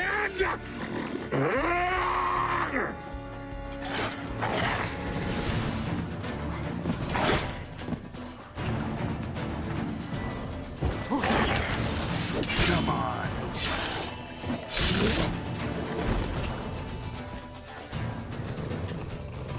Willing to talk now? Only now can I. Such is the curse. Makes me bite, scratch, mangle, till I drop. You've got time before the blood's gone from me, and I return. Listen, carefully. Undo the curse. Free me. I'll undo the curse and then kill him. Because not only is this guy like an actual monster, he also was a monster as a human being, so... Looking for a man named Craven. Apparently came here to kill you. Seems it didn't work out. those who come rarely introduce themselves. His voice actor went a little too crazy though on the... He went a little too crazy, like... No idea. Then I cannot... Bro needed to chill a little bit. Like, I know occasional grunts like after each line makes sense, but... Please, like, it's just so annoying. Mentioned a reward of some kind. Looted, raided, drunk most away. The rent was due. Bro was fighting for his life in that voice booth. True treasure hid away. Yours. Just help me. Hey, Finchy, how are you? So, no joy in being a werewolf? Nay. It's the worst. Not the garden to which I'm bound, even. But the hunger. Anything I devour turns to ash. Ash I cannot eat. I cannot drink. Yet I bloody live and roam and prowl. The hunger is terrible. Terrible. I bite my own flesh. Sorry, Morgvark, we do not feel sorry. Morsel burns. We don't feel bad for you, Morgvark. Throat like boiling tar. Everlasting hunger. Classic as curses go. Goes to explain why all those corpses went untouched. Help, or I'll Tell me again, Morgvark. Fuck you. To shred you, rip you limb from limb.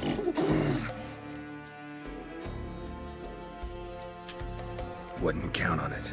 Fool, you can kill me once, twice, thrice, but Shaft, then let's go. I 11 shall months, Witcher conquer Wednesday. Hell yeah, this, PTSD. the curse. 11 months plus Witcher Wednesday Craigasm. Feed Morgvark. I'm gonna do it because I want to see him suffer. There we go. Here, Morgvark. Here's some raw meat. No, not 86. Wait. No, go back. Oh well. See if we can do this the easy way. Morkvarg, of my own free will, I offer you this fare. Now dig in. He has 86 meat now. To ash. Bruh, Won't know until you try. Come on, a spoonful for daddy. oh my god, like... Bruh, come on, a spoonful for daddy. For Daddy Geralt. It's so fucking funny, man. Farewell. See you soon. A spoonful for daddy. Oh my god. It's 86 steaks. We were being generous, man. Oh, look, my 86 steak are back. Morkvarg broke through this door. Must have smelled something beyond it. Fucking hell. A spoonful for daddy. Oh man, I love this game. That's just too good.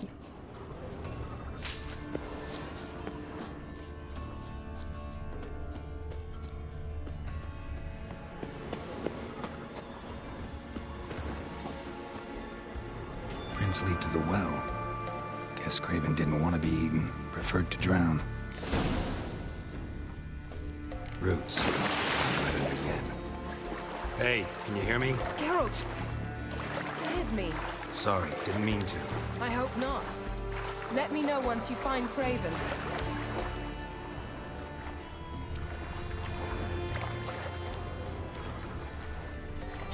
Oh my god, the spoonful for daddy thing is so fucking stupid. And the fact that Morkvarg listened to it too, like I don't know what's more stupid, guys. The fact that Morkvarg obeyed when Geralt said, come on, spoonful for daddy, and Morkvarg just ate it up, knowing damn well he would suffer, like... Bruh, like, I don't know. That shit is so lame. Craven's blood.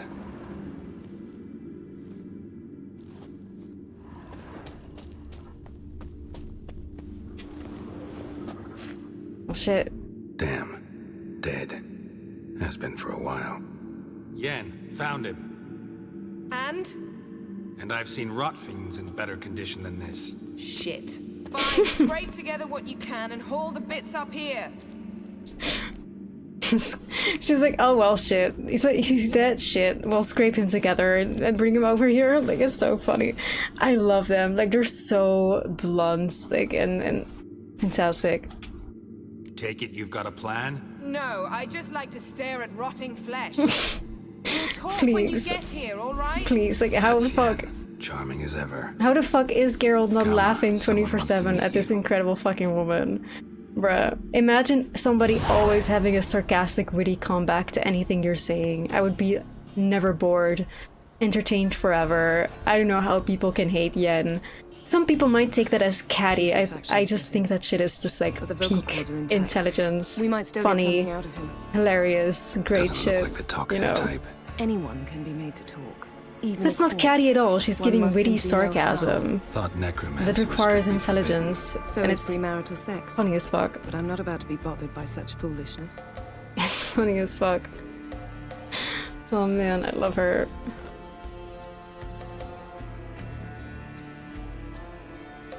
Anyway, a little necromancy as a treat. Black magic's no joke. Casting those spells never ends well. Never. I don't like it any more than you do, believe me. But the thought that Ciri is in danger, I like that even less. I understand. Still doesn't give us the right to... Geralt, please. This is not the time to debate ethics. Here we go, gamers. Need any ingredients for the spell? The blood of a newborn, a virgin's tongue, and the eye of a newt. And here she goes again. I Mind fucking trying love it, again without man. the sarcasm. I don't need a thing. I'm a sorceress. Not a And here village she goes again. herbalist. All I need is energy. A great deal of energy. We're very lucky An eye this of place is newt, saturated bruh. with magic. It's also considered sacred. Priestesses will be furious if you use the garden's power to revive a corpse. Geralt, you're getting on my nerves. I offer you solutions, you try to poke holes in them. So good, man. It's so good. She's more witty and sarcastic. She's witty and sarcastic in equal measure, and, you know, it requires so much intelligence to pull off rights. It's this kind of thing that is just like... peak, I fear. Peak. It's peak. But I'm somebody, I love sarcastic humor. I love sarcasm. I love people with witty, sharp tongues. So she's like somebody that's right up my alley. I don't know. If you were capable of giving witty, sarcastic remarks like that are genuinely funny, because they're not offensive either, right? Like, she's not offending in a sense that, like, she's attacking him or cursing him out. Like, she's just giving witty, sarcastic clapbacks that just, you know, are basically innocent in a sense that that is, like, the case. I just admire it. I love me some sarcasm. I love me some wits. It's the best shit, you know? It really is. It is so fucking good, however. Like, I feel like people these days don't appreciate it anymore, but if you go back to, say, you know, the Viking Age, there was this thing called flighting, which was essentially like a battle of exchanging back and forth, like, witty insults with each other, and it was considered a game of extremely high esteem, to the point that the gods would occasionally engage in flighting with each other, because it was not only like a show of intelligence and wit, it was a display of like your competence with words, your intelligence, and your competence of like discerning the enemy, the opponent, and being able to best him with your words. Shit like this people used to appreciate so heavily, but now when you show those kind of traits, people are like, oh my god, she's so catty, she's so mean. No, you're just too sensitive. Like, that's just the reality of it. You are just a very sensitive human being. And people back then weren't as sensitive. People back then admired traits like this, and I still admire traits like this, because again, it's a display of intelligence. It's funny, it's entertaining, and I love it, you know? I love it. I always will. I will always admire it. Minigame in AC Valhalla sucks, like, there's like big myths like among like the ones that actually survived, like in the prose or poetic Edda, where there's like Loki's flighting, and it's like Loki is flighting with all the gods, and they're all like giving it back to him too, and it goes pretty crazy. But it's a very good display of like a thing that was quite big in Viking Age culture at the time, because it was also repeated a lot in sagas and stuff like that. It's great.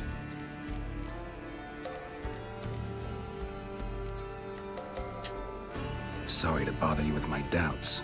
Please, Geralt. That's just it. Your please is never a request, only ever a command. But let's move on. Ooh. Let's get to work. But see, like, Geralt is like genuinely mean though. Like, Geralt is genuinely mean. Like, she is just being witty and sarcastic, but Geralt is like... Geralt goes into the personal insults. Geralt, like, that's how they're both, like, you know. Selene, Davida!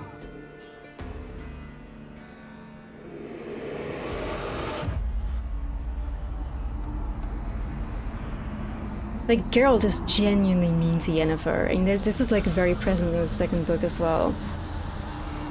He knows what hurts her, and he's like genuinely... Yeah.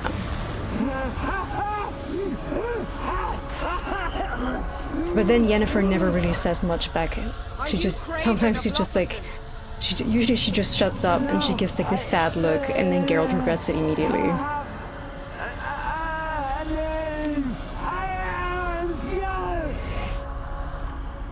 Well, here we have annoying voice actor number 2. We just had to deal with Morkvar, now we have to deal with this guy, so strap in, gamers.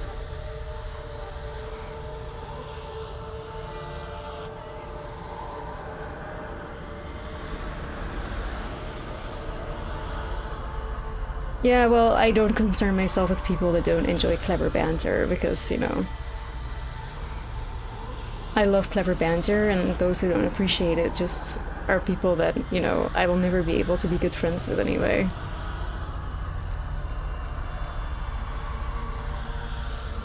We're looking for Ciri. We're looking for Ciri.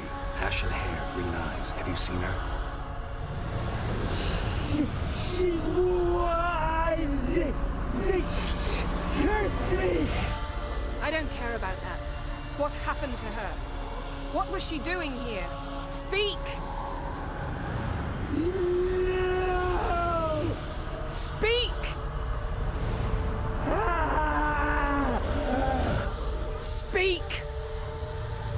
She fell! Almost! This is a very good scene that just like shows Yennefer's ruthlessness, like when it comes to finding Ciri. Like, Yen is fucking ruthless. Like, she will fucking dabble into necromancy, not even giving a fuck what consequences will follow. She wants to find her daughter, period. She doesn't care at what cost, and I think that's why people could consider her, you know, mean.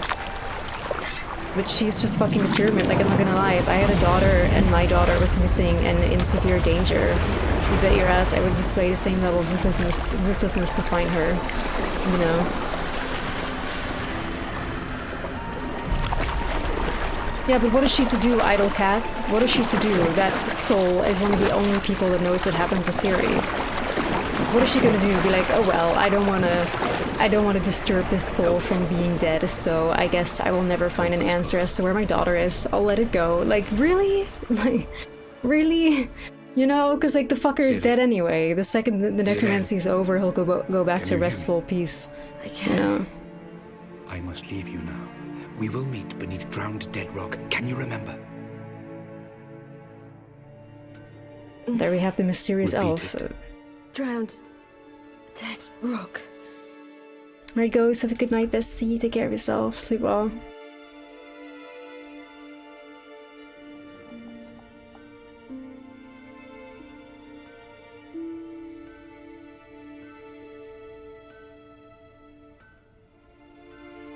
You're awake. And I thought you'd... Where am I? And who are you? It's all right. You're on Hindersfjall, village of Lofothen. They call me Skjal. Well, Ruffle, necromancy is the reanimation of corpses. Fished you out of the sea. So I assume the Me and that magic friend of probably yours. involves like putting the soul back into the body of the person that died. And I can only imagine being in a body that's like decaying and decomposing, or a body that's like been injured that severely that probably if you reanimate it, that the pain of death is like all within your body still, and that's why he's like so tormented and it's hard to speak and stuff like that, because he's feeling again the pain that's inside his body, all his wounds, probably his organs that have already died, because organ failure hurts, in case you didn't know, right? So, you know, I think that's why he's like in pain like that. Like she is not like, you know, squeezing the shit out of his soul or whatever. But it's the act of the soul reanimating the body itself. I suppose that's the thing that hurts, I think. You see, that's a good thing. Me too, Starlet. Me too.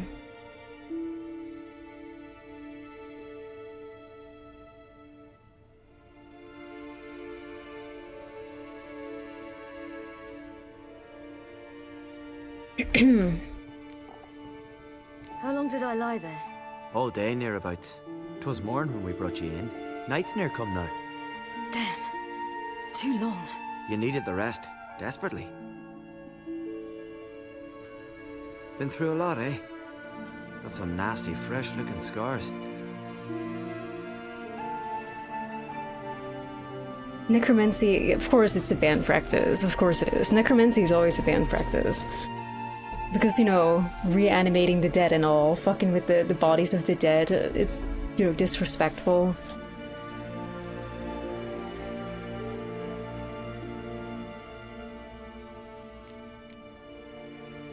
But the definition of necromancy has changed a lot, though, through the years.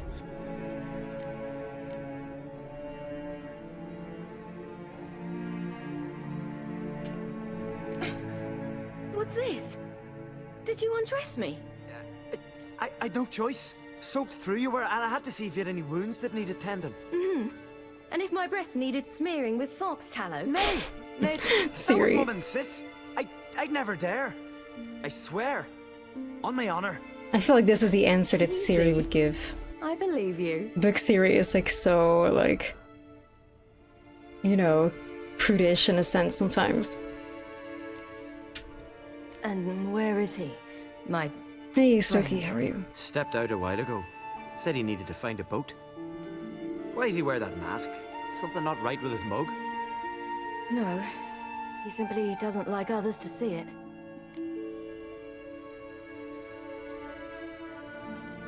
Yeah, exactly. Like, she doesn't really care about what consequences she might face as long as Ciri is okay.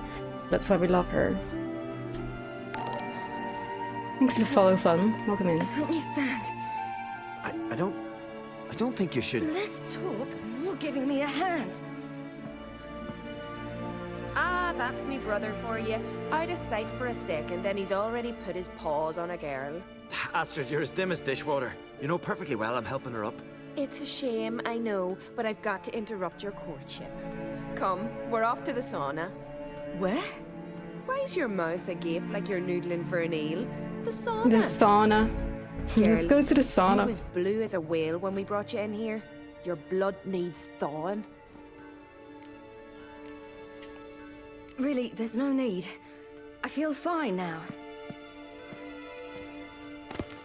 Hey, fine. You can't Fucking stand hell. on your own 2 feet. And it's no surprise with your muscles frozen stiff. But don't you worry. Mum and I will take care of you. I'm sorry, but I must get to Drowned Dead Rock as fast as possible. Shan't force you to stay. But the rock's a ways off and you can barely walk. You best take a horse. True.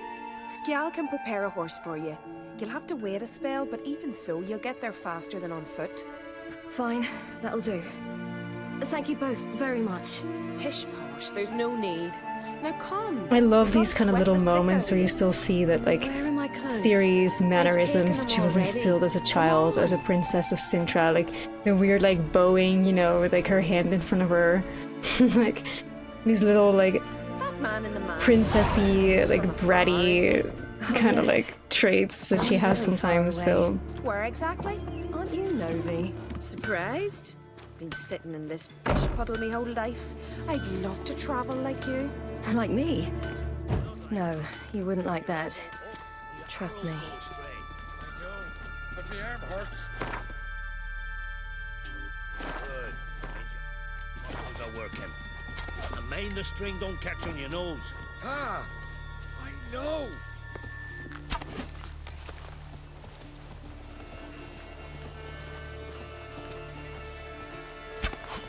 I love to see, like, how muscular Ciri is. People are gonna be like, oh, Witcher 4 woke when they're gonna see that Ciri is muscular, but she's already muscular here, obviously. Like, look at her defined, like, deltoid muscle. Damn, Ciri, go girl. Love it. She's jacked, she is. Oh! To squint from the glare. They say he needs to ask urine for her hand. Well, that's the thing, Torny. It's not like you can't. If you've ever held a sword in your life, you realize really quickly that you cannot wield a sword and not be muscular. Like, it's just, it does not happen. Snowky, like, this reminds me of a really funny story, because, like, me and Snowky went to a castle in the Netherlands at one point. Like, you're here at the perfect time, and in this castle in the Netherlands, like, you can kind of sort of lift armor and feel like what armor feels like the weight of armor. Bruh, like, I am quite muscular. I could not fucking lift the armor for the life of me. But once you actually realize how heavy swords are, bruh, like, you will become ripped by just wearing armor. You'll become ripped by just lifting a sword on a daily basis.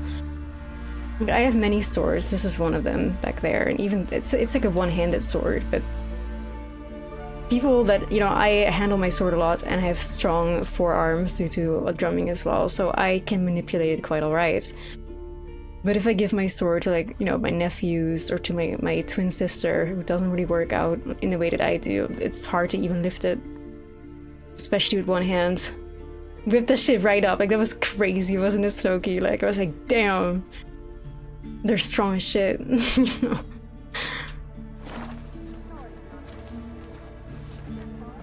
Yeah, she can do with a little bit more muscle. I agree, Thor. Let's hope that's the case in The Witcher 4, that we're gonna see an even more muscular Ciri. But you know damn well people are gonna make issue. But yeah, I agree, Thor. I agree. She should have more muscle. Yeah, why not? It's like, give her a full, like, six-pack. Go crazy. They need to give more muscles to Ciri. Yes. Leave the changing room now, we're gonna do it. Wrap yourself in a towel, go to sauna, dress and leave. I like how they give options. Well, we're gonna go to the sauna. I mean, oh god, that would be terrible if we could, like, reject these customs.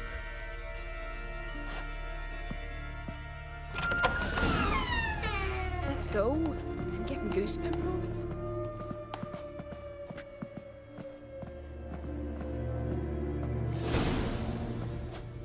Finally.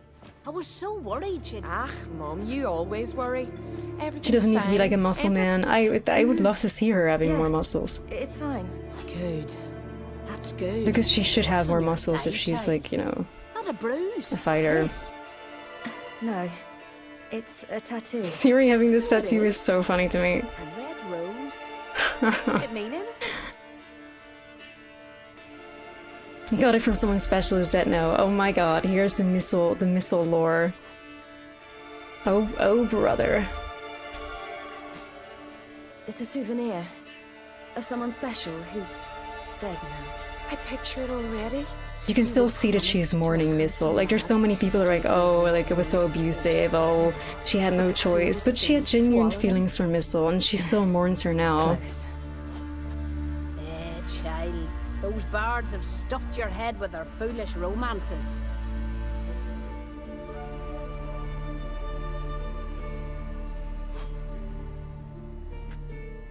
Like, you can see how sad she's getting by just thinking about it. Gotta douse the coals. Poor thing.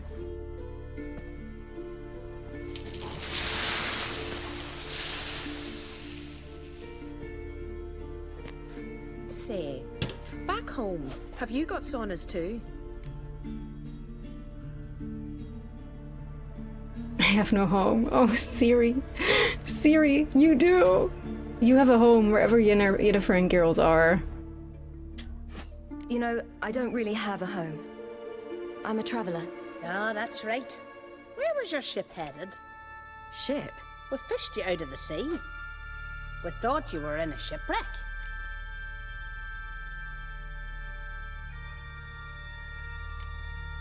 Let's be real. I think it's more No, interesting. That's not right. I wasn't in a shipwreck.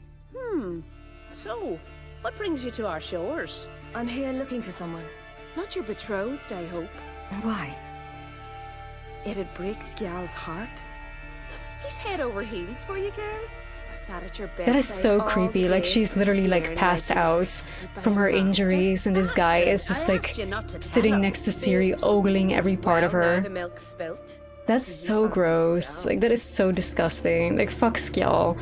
Like, how uncomfortable would that be? I would be so deeply uncomfortable if I was like half undressed, well, basically undressed, having just like my fucking like chest bandaged, and there's this dude sitting next to my bed that I don't know that just keeps like ogling you 24/7. I would be so deeply uncomfortable. Like, holy shit. Obviously we're gonna go with this because guess what? That's the truth, gamers. This is the book accurate truth. The Witcher is not woke. This is just how the books are. Sorry. Shit on it, hate on it. This is the reality of Ciri, gamers. To be honest, I prefer women. Aye. Now we see. The Skald sings true. Love bears many guises. Listen, it's lovely sitting here with you, but I really must go now. I understand. Who'd want to stay in this hole? We're all related 3 times over and the air stinks of fish. I can't see how you're related to anyone here. No one in Lofferton groans and bitches quite like you do. Sit down and be quiet. Child. This old lady just wants to yap with Ciri, and this bitch is just like ruining the vibes. You ought to take a quick jump in the water. It'll do you good. Like, she's just yapping with this old hag in the sauna and this other girl. It's just like so annoying. This other girl is so fucking annoying. Lol. I suppose. Why not? Head through the door and you'll see the pier. Be careful, it's slippery. Thank you once more. This lady is so kind. And once more, there's no need. Gods bless your journey. Drink a shot of Freya's firewater to warm up. Let's go. Random people in the sauna always have the best stories.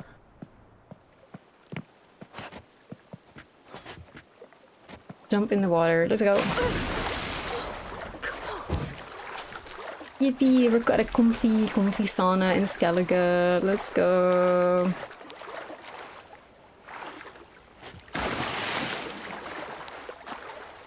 This is so good. I love this for Ciri. Like, she's not being pursued by the Wild Hunt. She's just in this sauna. A bunch of women yapping.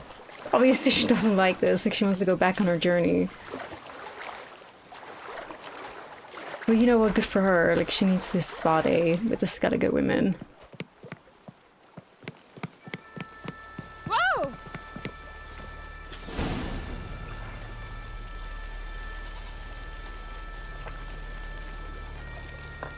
Like, this fucking sauna is amazing. It's located in the mountains. Hot, cold water, strong drinks. Like, this is a real sauna. Bottoms up and the devil laughs. Yep.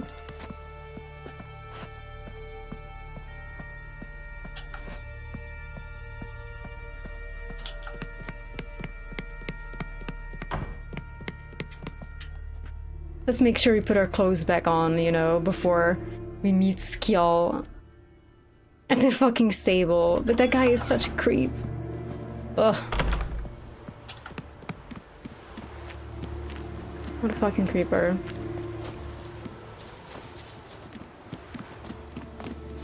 Storms are coming. Gotta go to your mom. Tell next.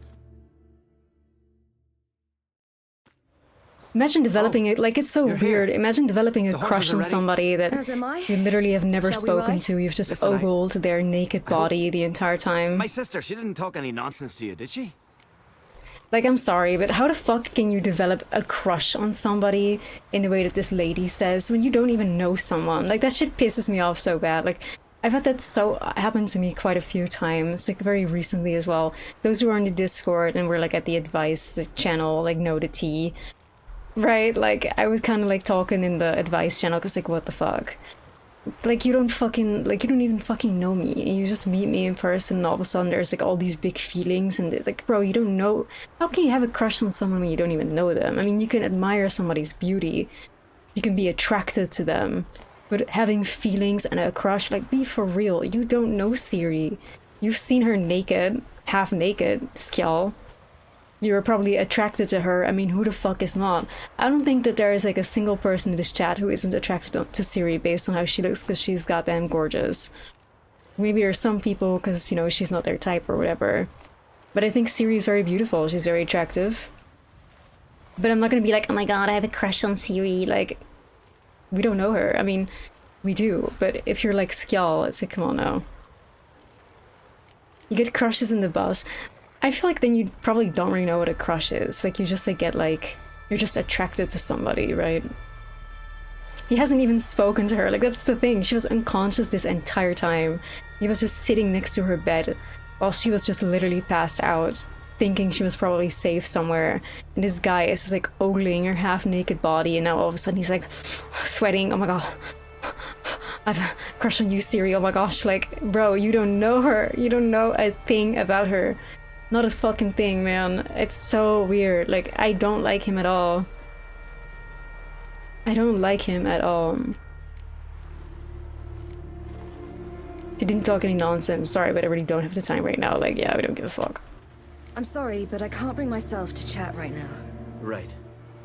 Besides, it's not important. I'll take Njord. You can ride Greyback. She's old, but she'll make the... Run for your lives! You stay here! I'll go and... I can look after myself.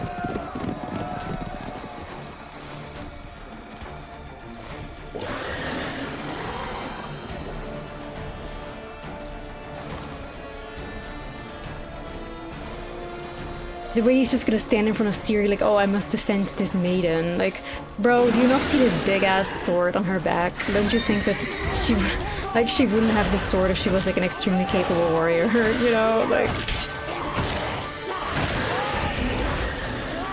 Very honest, cool guy.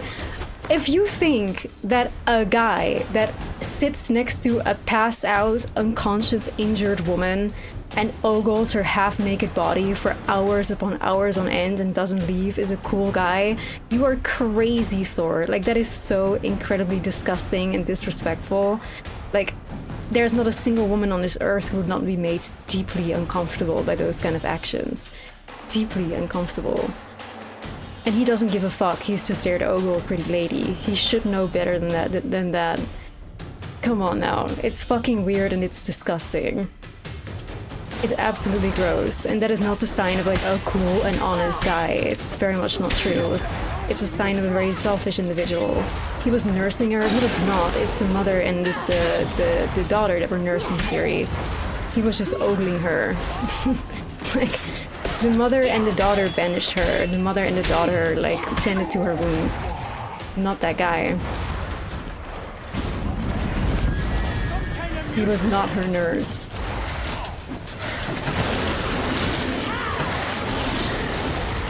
He was just an ogre that just sat next to her. And then started developing feelings for her because he'd probably been staring at her body for so long, having all kinds of weird thoughts. Because trust, you don't develop fucking feelings for someone unless you're staring at their naked body for 8 hours and have all kinds of crazy, disgusting thoughts about what you do to her, probably. all guys bad. We're not saying that, but very easy cop-outs when you think you've lost an argument. Like, if you're all of a sudden starting to say shit like that, that's how I know I won the argument, so thank you, and I hope you learn. I hope that if you ever find yourself an injured woman somewhere, that you're not gonna sit next to her for like 8 hours and ogle at her half-naked body, and then all of a sudden think it's okay to develop feelings for her. Like, maybe just give her some privacy and, you know, do a respectful thing instead of the gross thing.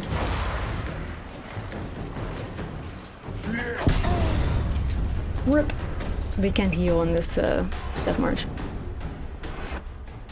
He was there to catch a peek. He was, like...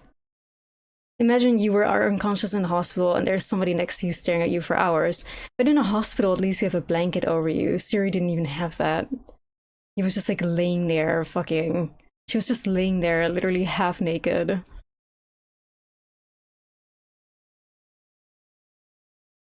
Yeah, like, that's the thing, Thorny. It's like, him staring at Ciri is not gonna make her get better, or whatever, right? Like, it's not gonna do anything.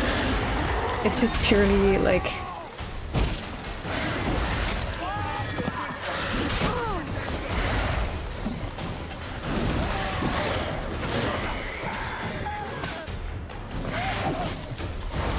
We're just gonna have to blink our way through this fight.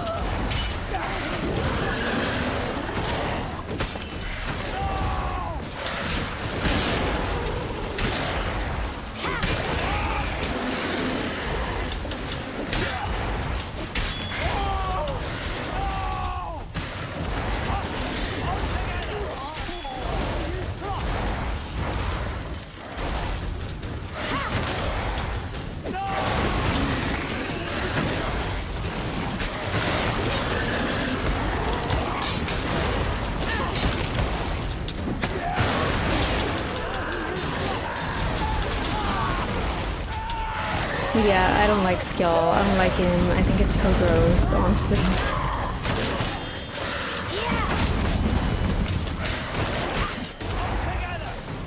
Look at, like, this is so fucking hard, man. How am I supposed to heal?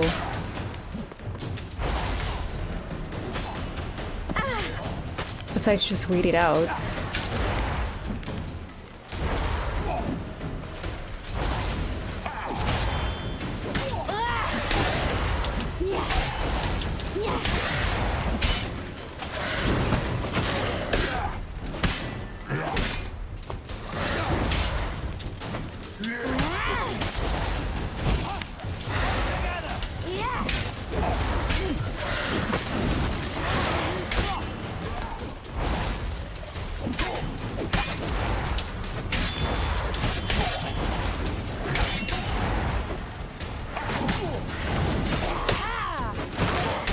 We're doing it though. We're doing it.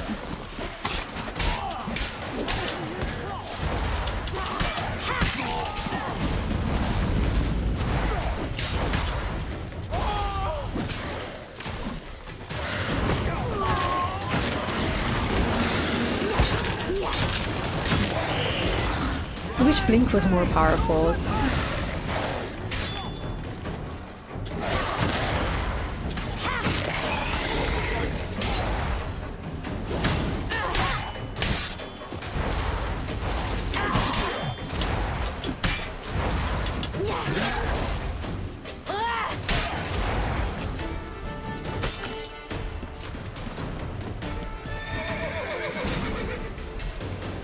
It's a specific reference, it must be anime, because I don't even recognize the reference.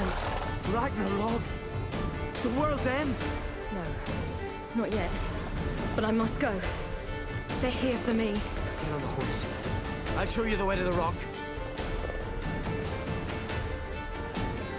You should stay. See to Astrid, your mum.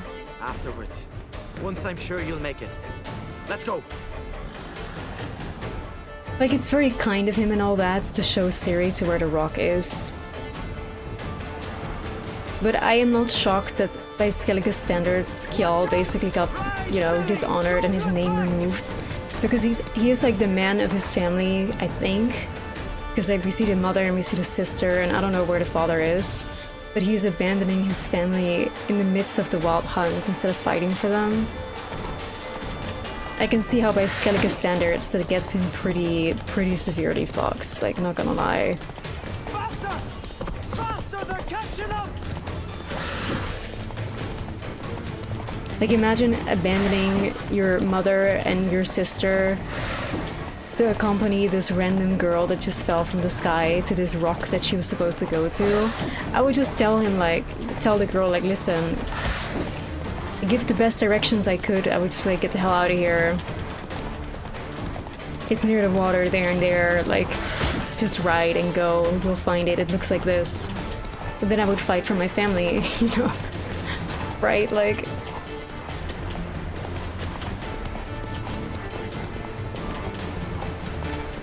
I mean, obviously Donovan, because Ciri goes and pays respect because he abandons his family to essentially help her.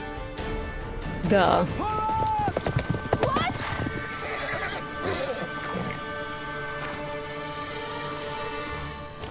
Like, he basically is but that still makes him a very shitty human being, especially by Skellige standards. So not only is he a creep, he also abandoned his family when everybody's being slaughtered by the wild hunts, which is crazy, man. It's not good guy behavior.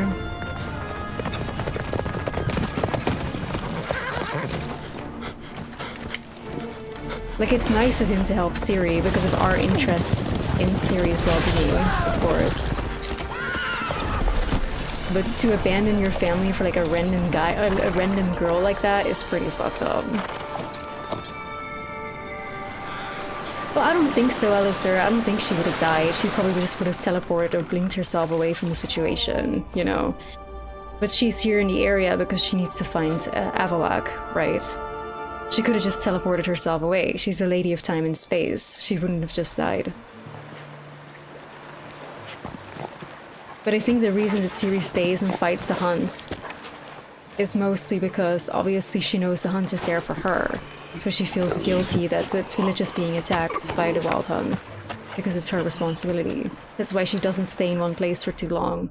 Why she left, like, you know, the Baron's keep.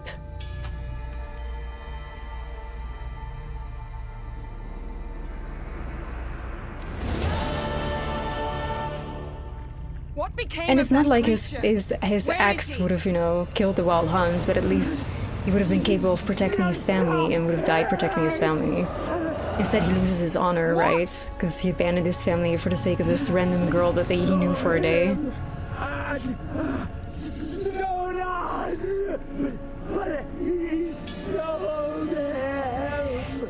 To whom? Don't know. Begone. To tell them. Clear my name. Begone, I say.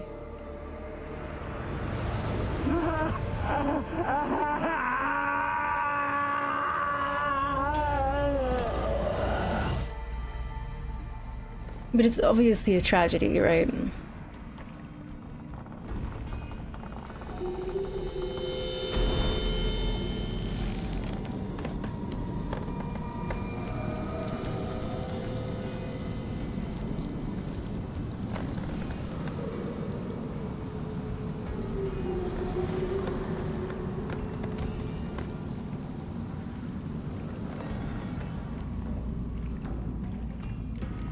You could have shown a little sympathy, bro, like... But yeah, it's tricky, but, like, I understand why by Skellige standards, like, he lost his honor, though, right? Like... I cannot imagine that, you know, if my family was attacked, if my sister and my mother were in a village that was being attacked by something like the wild hunts, that I would abandon them to basically give directions to a girl that I only just met, right? Like... When I could just tell her, like, you know, drive down, right down to the shore and follow the shoreline. Because that's essentially, you know, where he was. He was just at the edge of the island. I would just be like, go to the shoreline and ride until you see the rock. You know? I cannot imagine leaving my family behind when, you know... a village is being attacked like that. My sister, my mom, like, I would fight for them to survive. Or at least try to help them survive. But bro just literally left. For a girl that he thirsted for. Because let's be real. I don't know, man. I don't know. I don't really feel terrible for Skjall with the choices that he made personally, but that's my take on it. That's my take on it. What happened to the garden? It died. Like I said, the spell, it requires a great You'd sell your family to the Wildlands? It would end like this, didn't you? Didn't consider it worth mentioning? No. I knew you'd protest. Your sense of decency is charming, but it does get in the way sometimes. Poor Yen is out here suffering under this like really horrible spell that she just had to do. Probably morally suffering, but also physically due to the exhaustion, and Geralt is being like a bitch to her. Yen, are you alright? I'm fine now. The spell.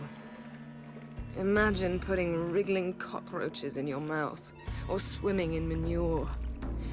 That's more or less how it felt. Oh. Could have shown some sympathy for the boy. That was no boy, Geralt. It was a hunk of rotting, rancid flesh that spoke through my magic. Didn't just speak. It howled in pain. I know it seemed real, but it was no longer human. Do you understand? They're eating cuisine, yet a cockroaches. Geralt, I know we should talk, but not here, all right? I don't wish to stay a moment longer. The garden! Our garden! How could you? We helped! Like, if Yen wanted to be catty and was a mean person, like the Triss lovers make her out to be, she would rage at Geralt for basically just giving her shit like that, but she doesn't. And you will pay for this. We had no choice. We'd never have learned what happened to us. They're both such dickheads for this though, like let's be real. Foreign woman gives you the right to destroy They're huge dickheads for this. It doesn't in your eyes. Like, I shall make sure all Skellige like they hears destroyed what you like did a here. holy grounds. I alone. Oh, Yen. Geralt tried to stop me. I refused to listen. I might have known. They See, this is warned me Yennefer about is you. such a good person. Like, she just fucking takes this up as like her own responsibility. None shall open their door to you. Yen, you're None such a good shall person. feed your Triss would hunger, never, and never. None shall tend to your wounds. She's just, you know, accepting the consequences of her actions. She's accepting being shunned here. Even though, no, it wasn't just Yen. It was Yen and Geralt who did this. Geralt carried the corpse upstairs. But she takes full responsibility on her own. You didn't have to She's such a good person. But I wanted to. I'd rather not talk about it. We must focus on what Skel told us. And then she takes this, like, blame fully upon herself, and she gets shunned by everybody in Skellige. Like, her reputation already is fucked anyway. Like, people dislike her and distrust her anyway. So now she gets even more of that, and then instead of like expecting gratitude or wanting to talk about it or whatever, she doesn't even want to talk about it. She doesn't even care to receive gratitude, she just did it because to her it felt right. And that's that. Yennefer, you are such a good person. You are such a good person. Like, people that call her toxic, how, where, I don't get it. Like, I don't understand why people would hate her. I don't understand at all. Imagine somebody doing this for you, like just like taking all the blame on your shoulders. She just keeps her head down. She doesn't argue with these women. She just accepts the consequences. She clears Geralt's name by taking full blame of herself, and then she doesn't even expect like a thank you or whatever. If she truly was catty, she'd be like, well, Geralt, you could at least thank me. But she doesn't. She doesn't even want to talk about it. Like, she's like, it happens. All the people that hate Yen are just people that hate people that are just honest and determined. I'm sorry, but I love her. This is why she's my favorite character of all time. I do not know a better person. I don't. Didn't learn much, though we can be sure Ciri's not in Skellige. I do not know a better person. I do not know a better mother. Like, she is everything. She's disappeared again. Perhaps we should re-examine what we've learned. We might have missed a clue that would push us forward. Certainly hope that's the case. Makes me wonder what she's gotten herself into. Can't even begin to imagine. But we will pull her out of it, safe and sound. That I promise you. Key to finding Ciri is that ugly thing Skell saw on the beach. That's what I think. You know, I saw something, or someone who looked just like that. Where? In Velen, at a castle until recently ruled by a self-proclaimed baron, now controlled by his right-hand man, Sergeant Ardle. You must go and get the creature. I don't know, buy him, kidnap him. Oh my god, The thing's clearly cursed. Its mind is a jumble. Can't have anything resembling a normal conversation with it. Grumbling won't get us anywhere. All will be well. A curse, please. Nothing a sorceress and a witcher couldn't handle. Now, tell me... Yen thinks in solutions. Do you... Love her. No, never mind. You were gonna ask me something. What was it? Tell me, do you think... Is there a chance that thing might be Ciri? That... well... she's been transformed by some curse? Don't even want to think about it. Geralt, we must. Might be. From what I know, she was looking to cure a powerful curse while in Novigrad. But I'll lose it if I try to deal with that possibility now. We have to do what we can, see what happens. Ciri's trail in Skellige. We followed it, exhausted the possibilities. Might be time to go back to the continent. Before you do, there's one thing. It's important. What's that? Let's meet in Larvik, at the Warriors' Hall. Yay, more Yen questing. Let's go. Fine. Larvik. See you there soon. Thank you. For that, and for your help in the garden. I'd not have managed without you. It was nothing. Geralt, you know me. I'm rare to praise, but when I do, it is sincere. What if I cried, gamers? What if I cried? I love them so much, bruh. Like, I can't. I love them. I love what they have. I can't, like... I will never be normal about them. I will never be normal about this game.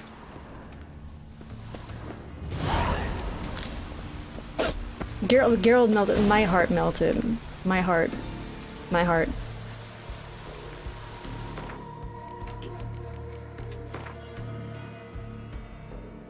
Skjall. Ciri encountered plenty of liars, scoundrels, and villains along her path, but luckily happened upon some decent folk as well. Certainly worked being counted among the latter was Skjall, a young warrior from Lofoten. Initially he and his family tended to Ciri's wounds, nursed her back to health, then he helped flee the wild hunt. In doing so he sacrificed the thing Skellige holds dearest, his honor. Accused of cowardice, he was forced to perform heroic deeds to clear his name. Sadly he failed, mortally wounded by a beast in an abandoned garden. He suffered a slow, painful, and lonely death. Am I still getting achievements? Because I'm playing on GOG, and mostly I've played Witcher on Steam. I've played Witcher on Xbox, like most of my playthroughs were on my Xbox with my original copy of the game. So, probably that, and also, again, like I've never done like 100% of the game or everything. Every question mark, every little thing. I don't even know what achievement I just got anyway, so no idea.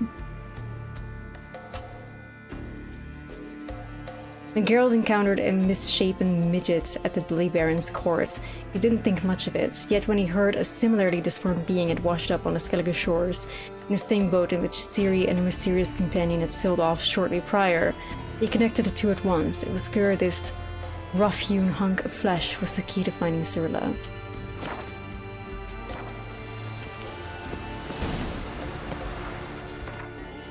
Yen update 2, oh my god.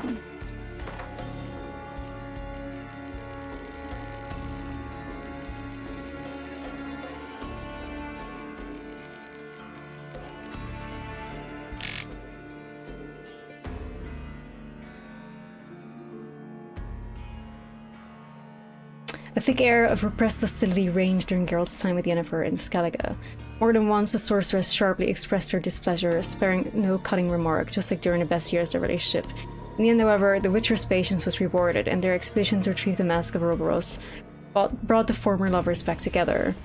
The gulf that had arisen between them during their time of separation seemed that much narrower. In order to obtain the information they needed, Yennefer did not hesitate to resort to necromancy and destroyed the goddess Freya's garden while doing so. If the proud sorceress felt any guilt as a result, as usual, she showed no sign of it. That's so not true though. Like, I hate how this like diary entry is written by Dandelion, who fucking hates her. Like, you could clearly tell that she felt guilty and she felt awful. Like, she kept her head was like down and like her face was like so like, you know, she couldn't even look those women in the eye after they like shunned her like that. How the fuck is that not feeling guilty? Fuck you, Dandelion, honestly. Fuck Dandelion and fuck the way that he writes about her. Like, the whole world is against Yen, always. She does not fucking deserve that, bruh. She does not deserve that. And oh my god, guys, here it is. Here it is, we got the last wish quest. I will fucking cry. I will not be okay. I do not know how we still... Oh, we still have like the thing that we need to kill Morgvarg. So let's continue doing that though. New quest, ugly baby. Shit.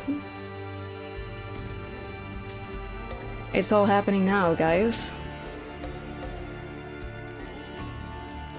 But yeah, we still need to kill Morgvarg. Obviously, we're not gonna just let him be there.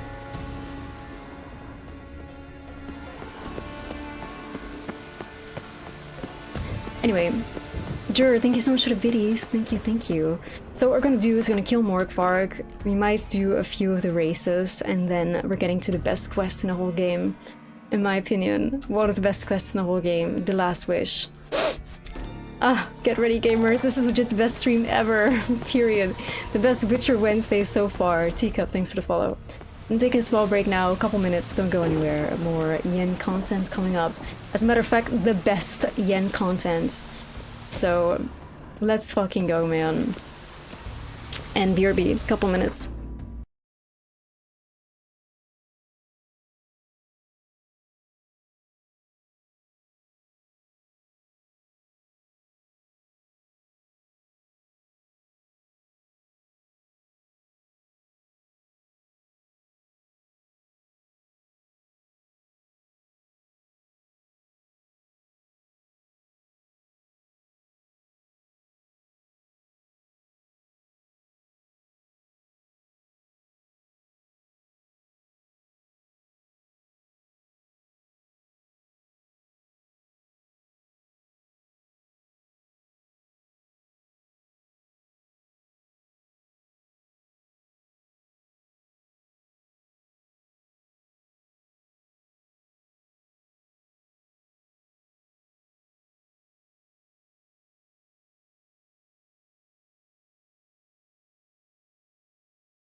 Righty gamers, I am back. Thank you so much for waiting. We're also level 28, so we're gonna have a quick look at our character. But oh, this is the best stream ever, y'all. The best stream ever. We're gonna do the last wish today also. I can't. I will cry. Oh, what a good day. What a good day. Alright, so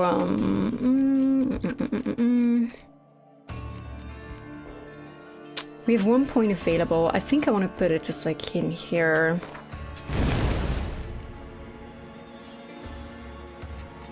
Because I'm slowly but surely trying to make my way to Killing Spree.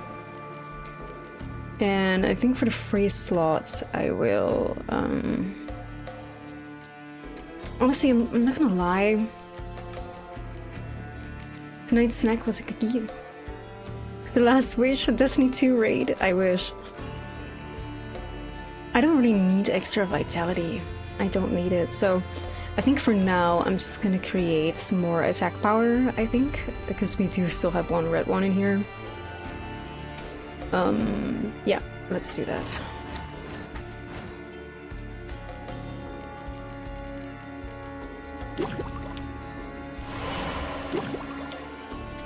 Too bad we cannot make a bigger one, but it is what it is.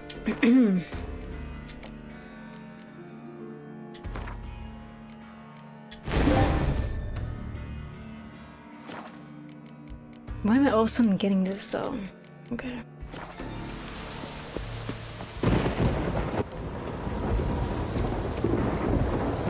Alrighty.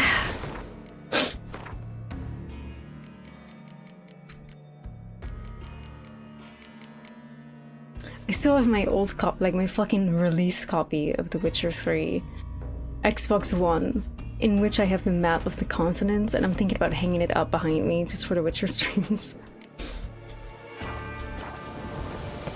I'm not sure if that would be too corny. Either way, let's get this key. I miss when games used to do that, like they would have like, because I even have like the Skyrim map and shit too, like there would always be something special within like the actual physical copies.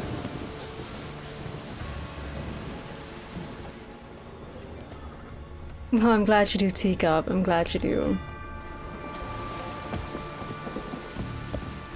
Alright, let's go to this cave.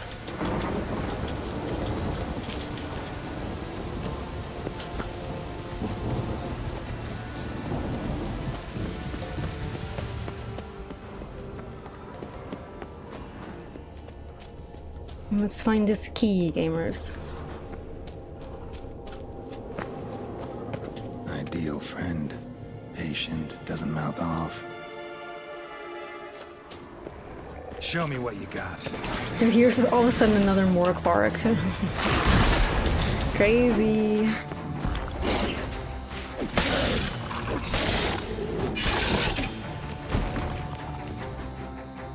Here we are again. But it's funny that he says here we are again. Like, he knows. End this. Or release me. Feed Morgvark. I'm gonna do it again, just to hear Geralt say, like, open a spoonful for daddy. Let's do it again, man. We're gonna give Morgvark a potato. Yeah, that's it. Could try the meat again. Fucking try it. Ye Say it, Geralt. Farewell. See you soon.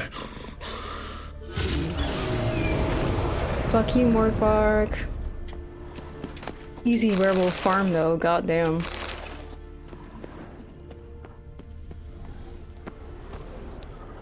Draft from below. A cave.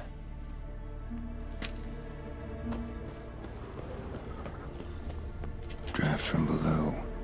A cave.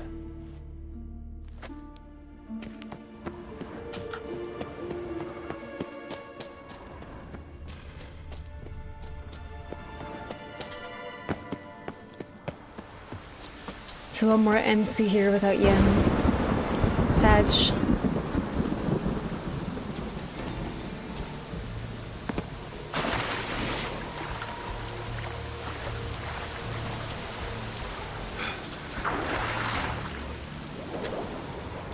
Oh, we need to open the sluice.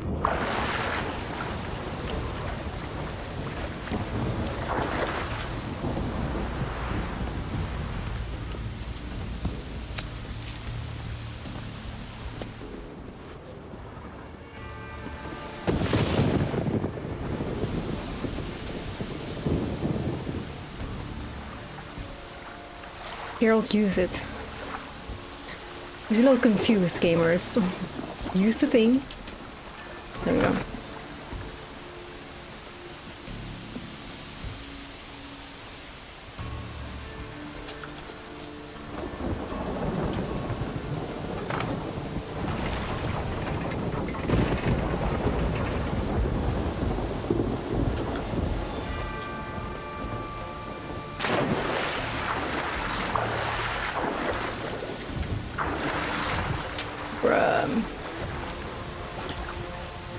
I always struggle so much with this fucking shit, man.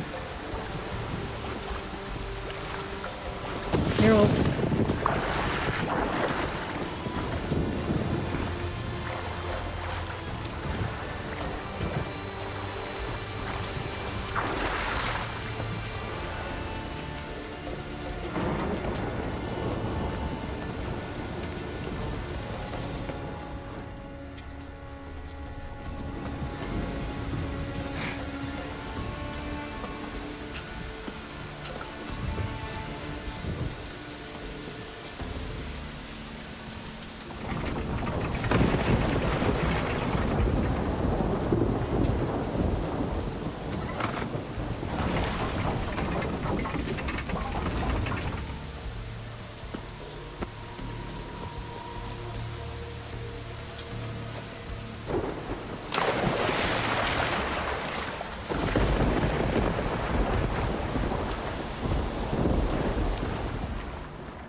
Oh, this shit is not the right way. I fucking hate...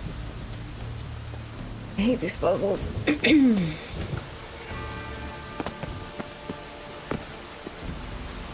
Geralt, you're a witcher. That's a piece of wood. Use art or something.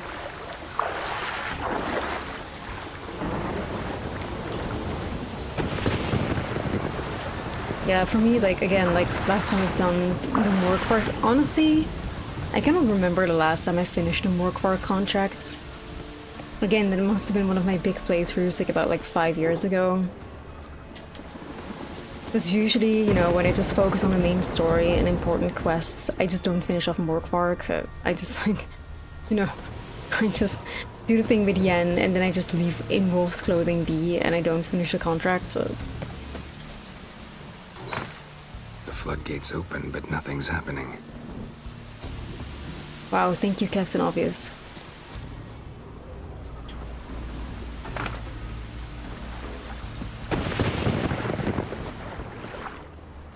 Yeah, feel free to tell me, because clearly I cannot remember. I know that this gate needs to open so that we can swim under it, but I literally forgot how.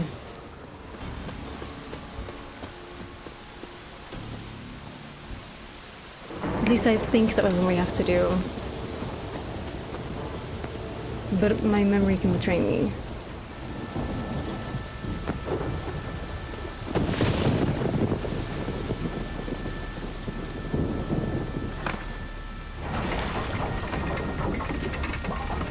There we go.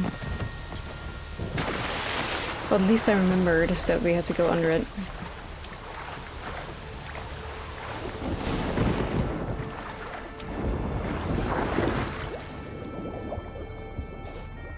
Yay.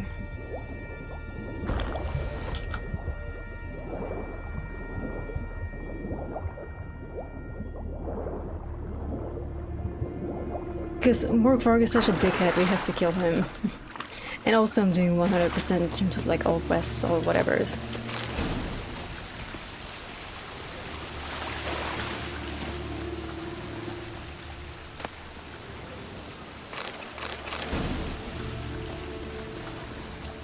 I mean, we can.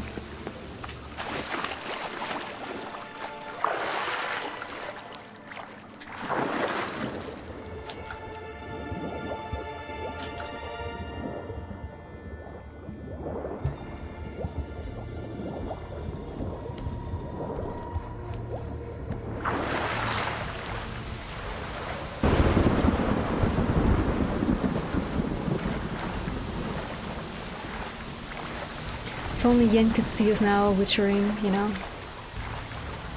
Being a proper witcher.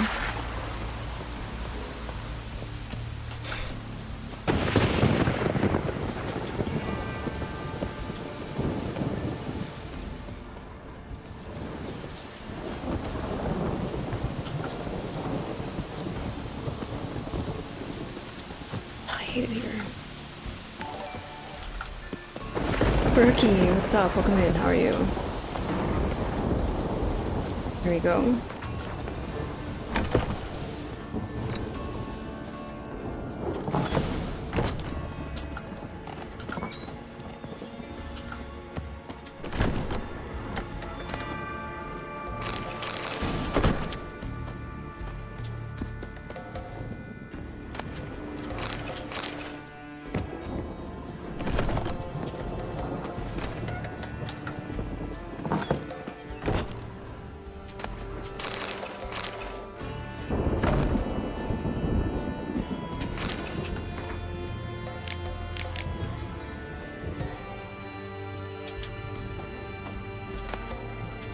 Morkvark journal.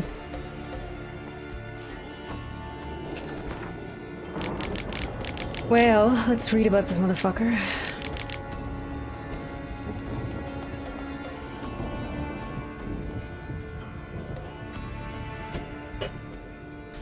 Chaucer the Wise has proven unworthy of his moniker.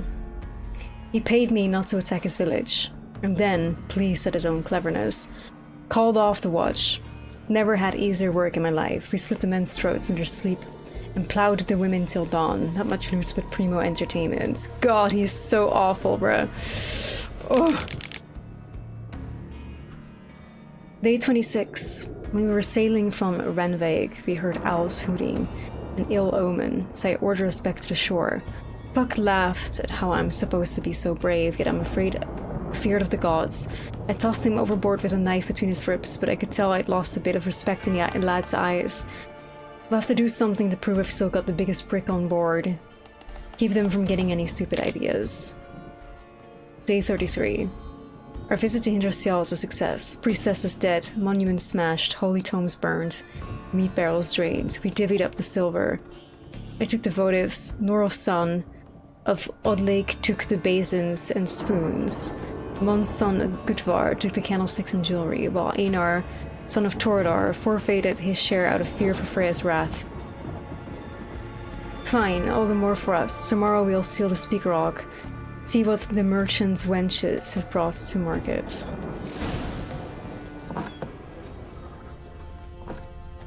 Ask Einar why he lied about Morkvark. I mean, yeah, let's do that.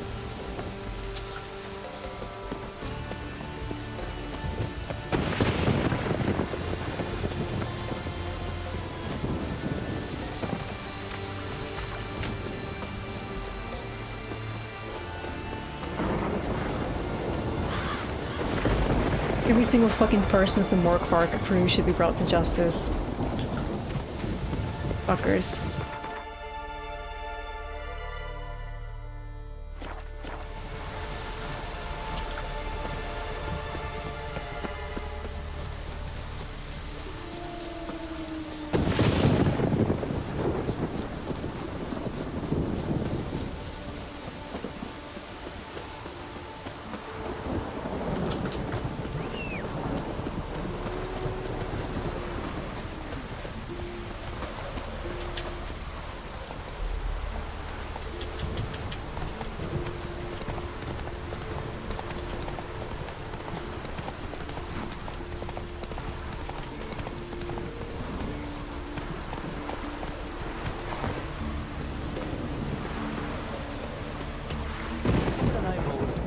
Greetings. Praise Freya. Liar. What? Liar. I swear it on the Great Mother's tits. Cut the act. Don't buy your piety one bit. You were one of Morkvarg's men. Well, well. Sharp yarn. Didn't see one thing, though. Lads here around me, they're mine. Armed to the teeth to the man. Come at me, fucker, Let me for real. introduce yous. Can't wait. You're daft. You're alone. What's your plan, eh? To kill you all, fuckers. Like, Not your lucky obviously.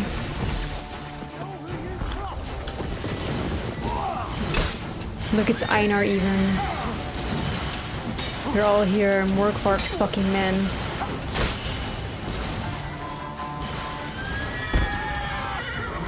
What you gonna do now? Jesus Christ, like Northern Wind is so fucking OP, man. Yeah, let's just fucking freeze everybody.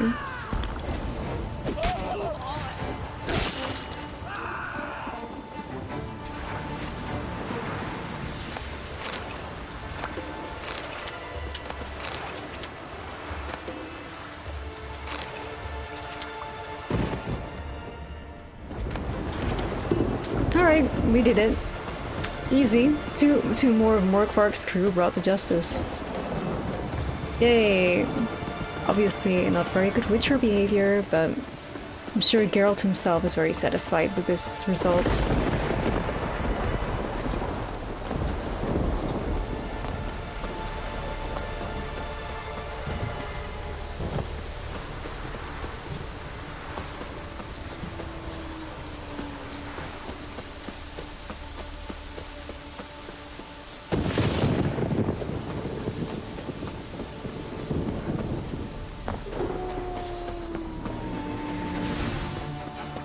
Honestly, something in me wish we could just leave Morkvarg be. Just leave him to suffer eternally, you know? Because in one hand, it's like the garden is ruined anyway, so these people will not want to go there anymore unless they want to try and restore it, right? It's like, what is the point of keeping the garden? What is the point of freeing it again for, you know, the servants of Freya? But on the other hand, he's a deadly monster, and it's our Witcher job to kill the monster. Or to lift the curse, which this guy does not deserve, but...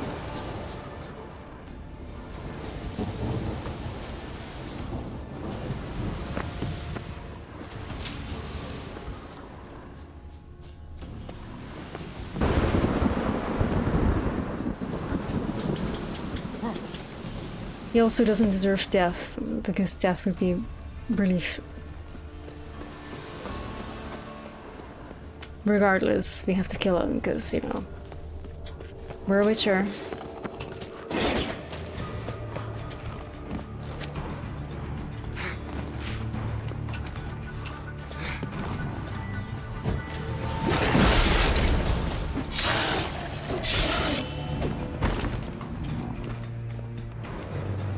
Here we are again. You can end this. Yeah, honestly, like, you know, I'm just happy to kill the guy. Like, I think if you keep talking to him, he'll tell you where the loot is and whatnot, but I'd rather just have them all be fucking dead, because they're pillagers, rapists, fucking awful fucking people.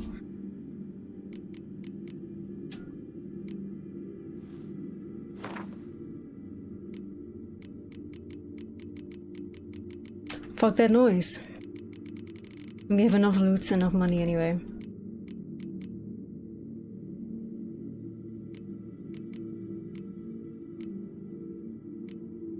I wonder, like, where the claw is, though. Like, what do we do with the claw?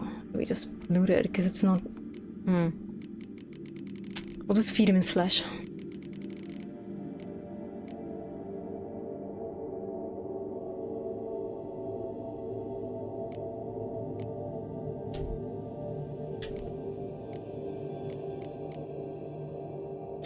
Have a bite of this. Ought to lift the curse. Said the same. Last you were here. Relax. This is different. This'll work. better be true, or I'll rip ye, shred ye. Ah! What did you do? That was your own flesh. As far as I know, Curse doesn't allow for that. Oh, son, you tracked me, deceiver! Hardly. Wanted me to lift the curse? Well, you're welcome.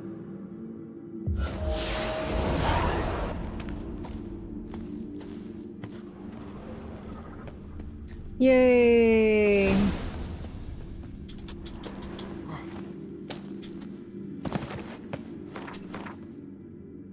wonder where the fuck the claw is. The cursed claw. Cursed fang. Teacup, thank you for the videos. Appreciate that. Alright. Honestly, I can't even remember what the fuck I'm supposed to do with the fang.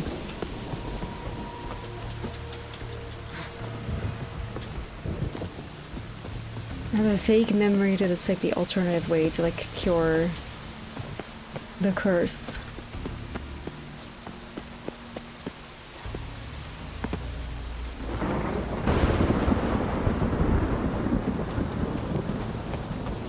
Couldn't use it. Ah, that makes sense. I was looking for it, but well, whatever.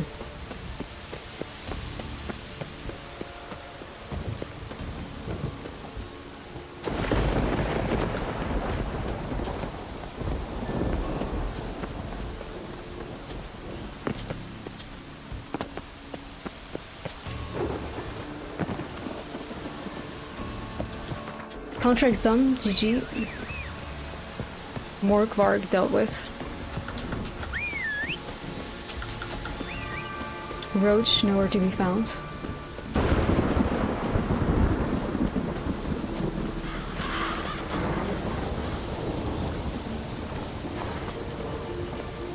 Let's go.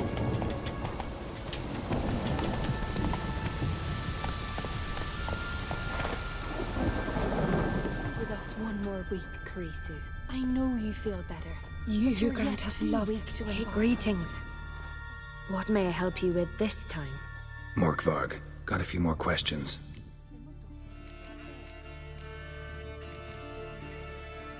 Never heard of this Morkvarg. What is it Never exactly? heard of this Morkvarg. Yeah, you only just fought him like 600 times. The worst man Skellige has ever known. He held nothing sacred, raided the lands of his own. We already heard this though. He said he It's weird that they do not like Archpriestess consider that stood in his path. He dialogue stabbed option her like in the breast. exhausted. Might have already run into this Morkvarg. He, werewolf? I know not. I'm afraid I've never seen him. Shame that. Was hoping... You might speak with Torridar's son, Einar. Well, we already kind of have. He saw Morkvarg and his men descend on the garden. He was the sole pilgrim. As a Skellige woman, I'm sure she has done of them. I'm Settled sure in she Larvik. has. You'll find him at the landing there, provided he's not at sea. I'll come for my reward. But can you be sure that... Morkvarg's gone. For good. Guaranteed, or you'll get your coin back. Well, at least he has a refund policy if his work did not succeed. At least he has a refund policy, and it's so very kind of him.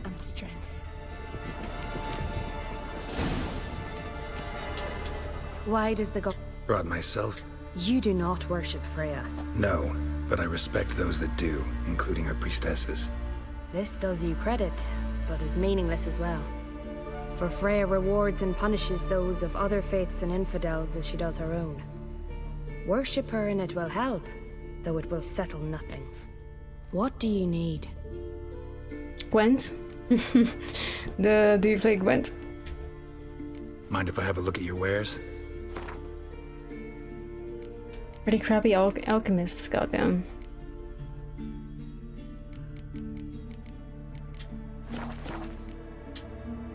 Tell me something about this temple, could you?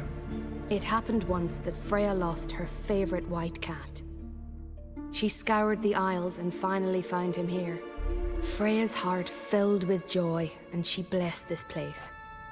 A temple was then established here.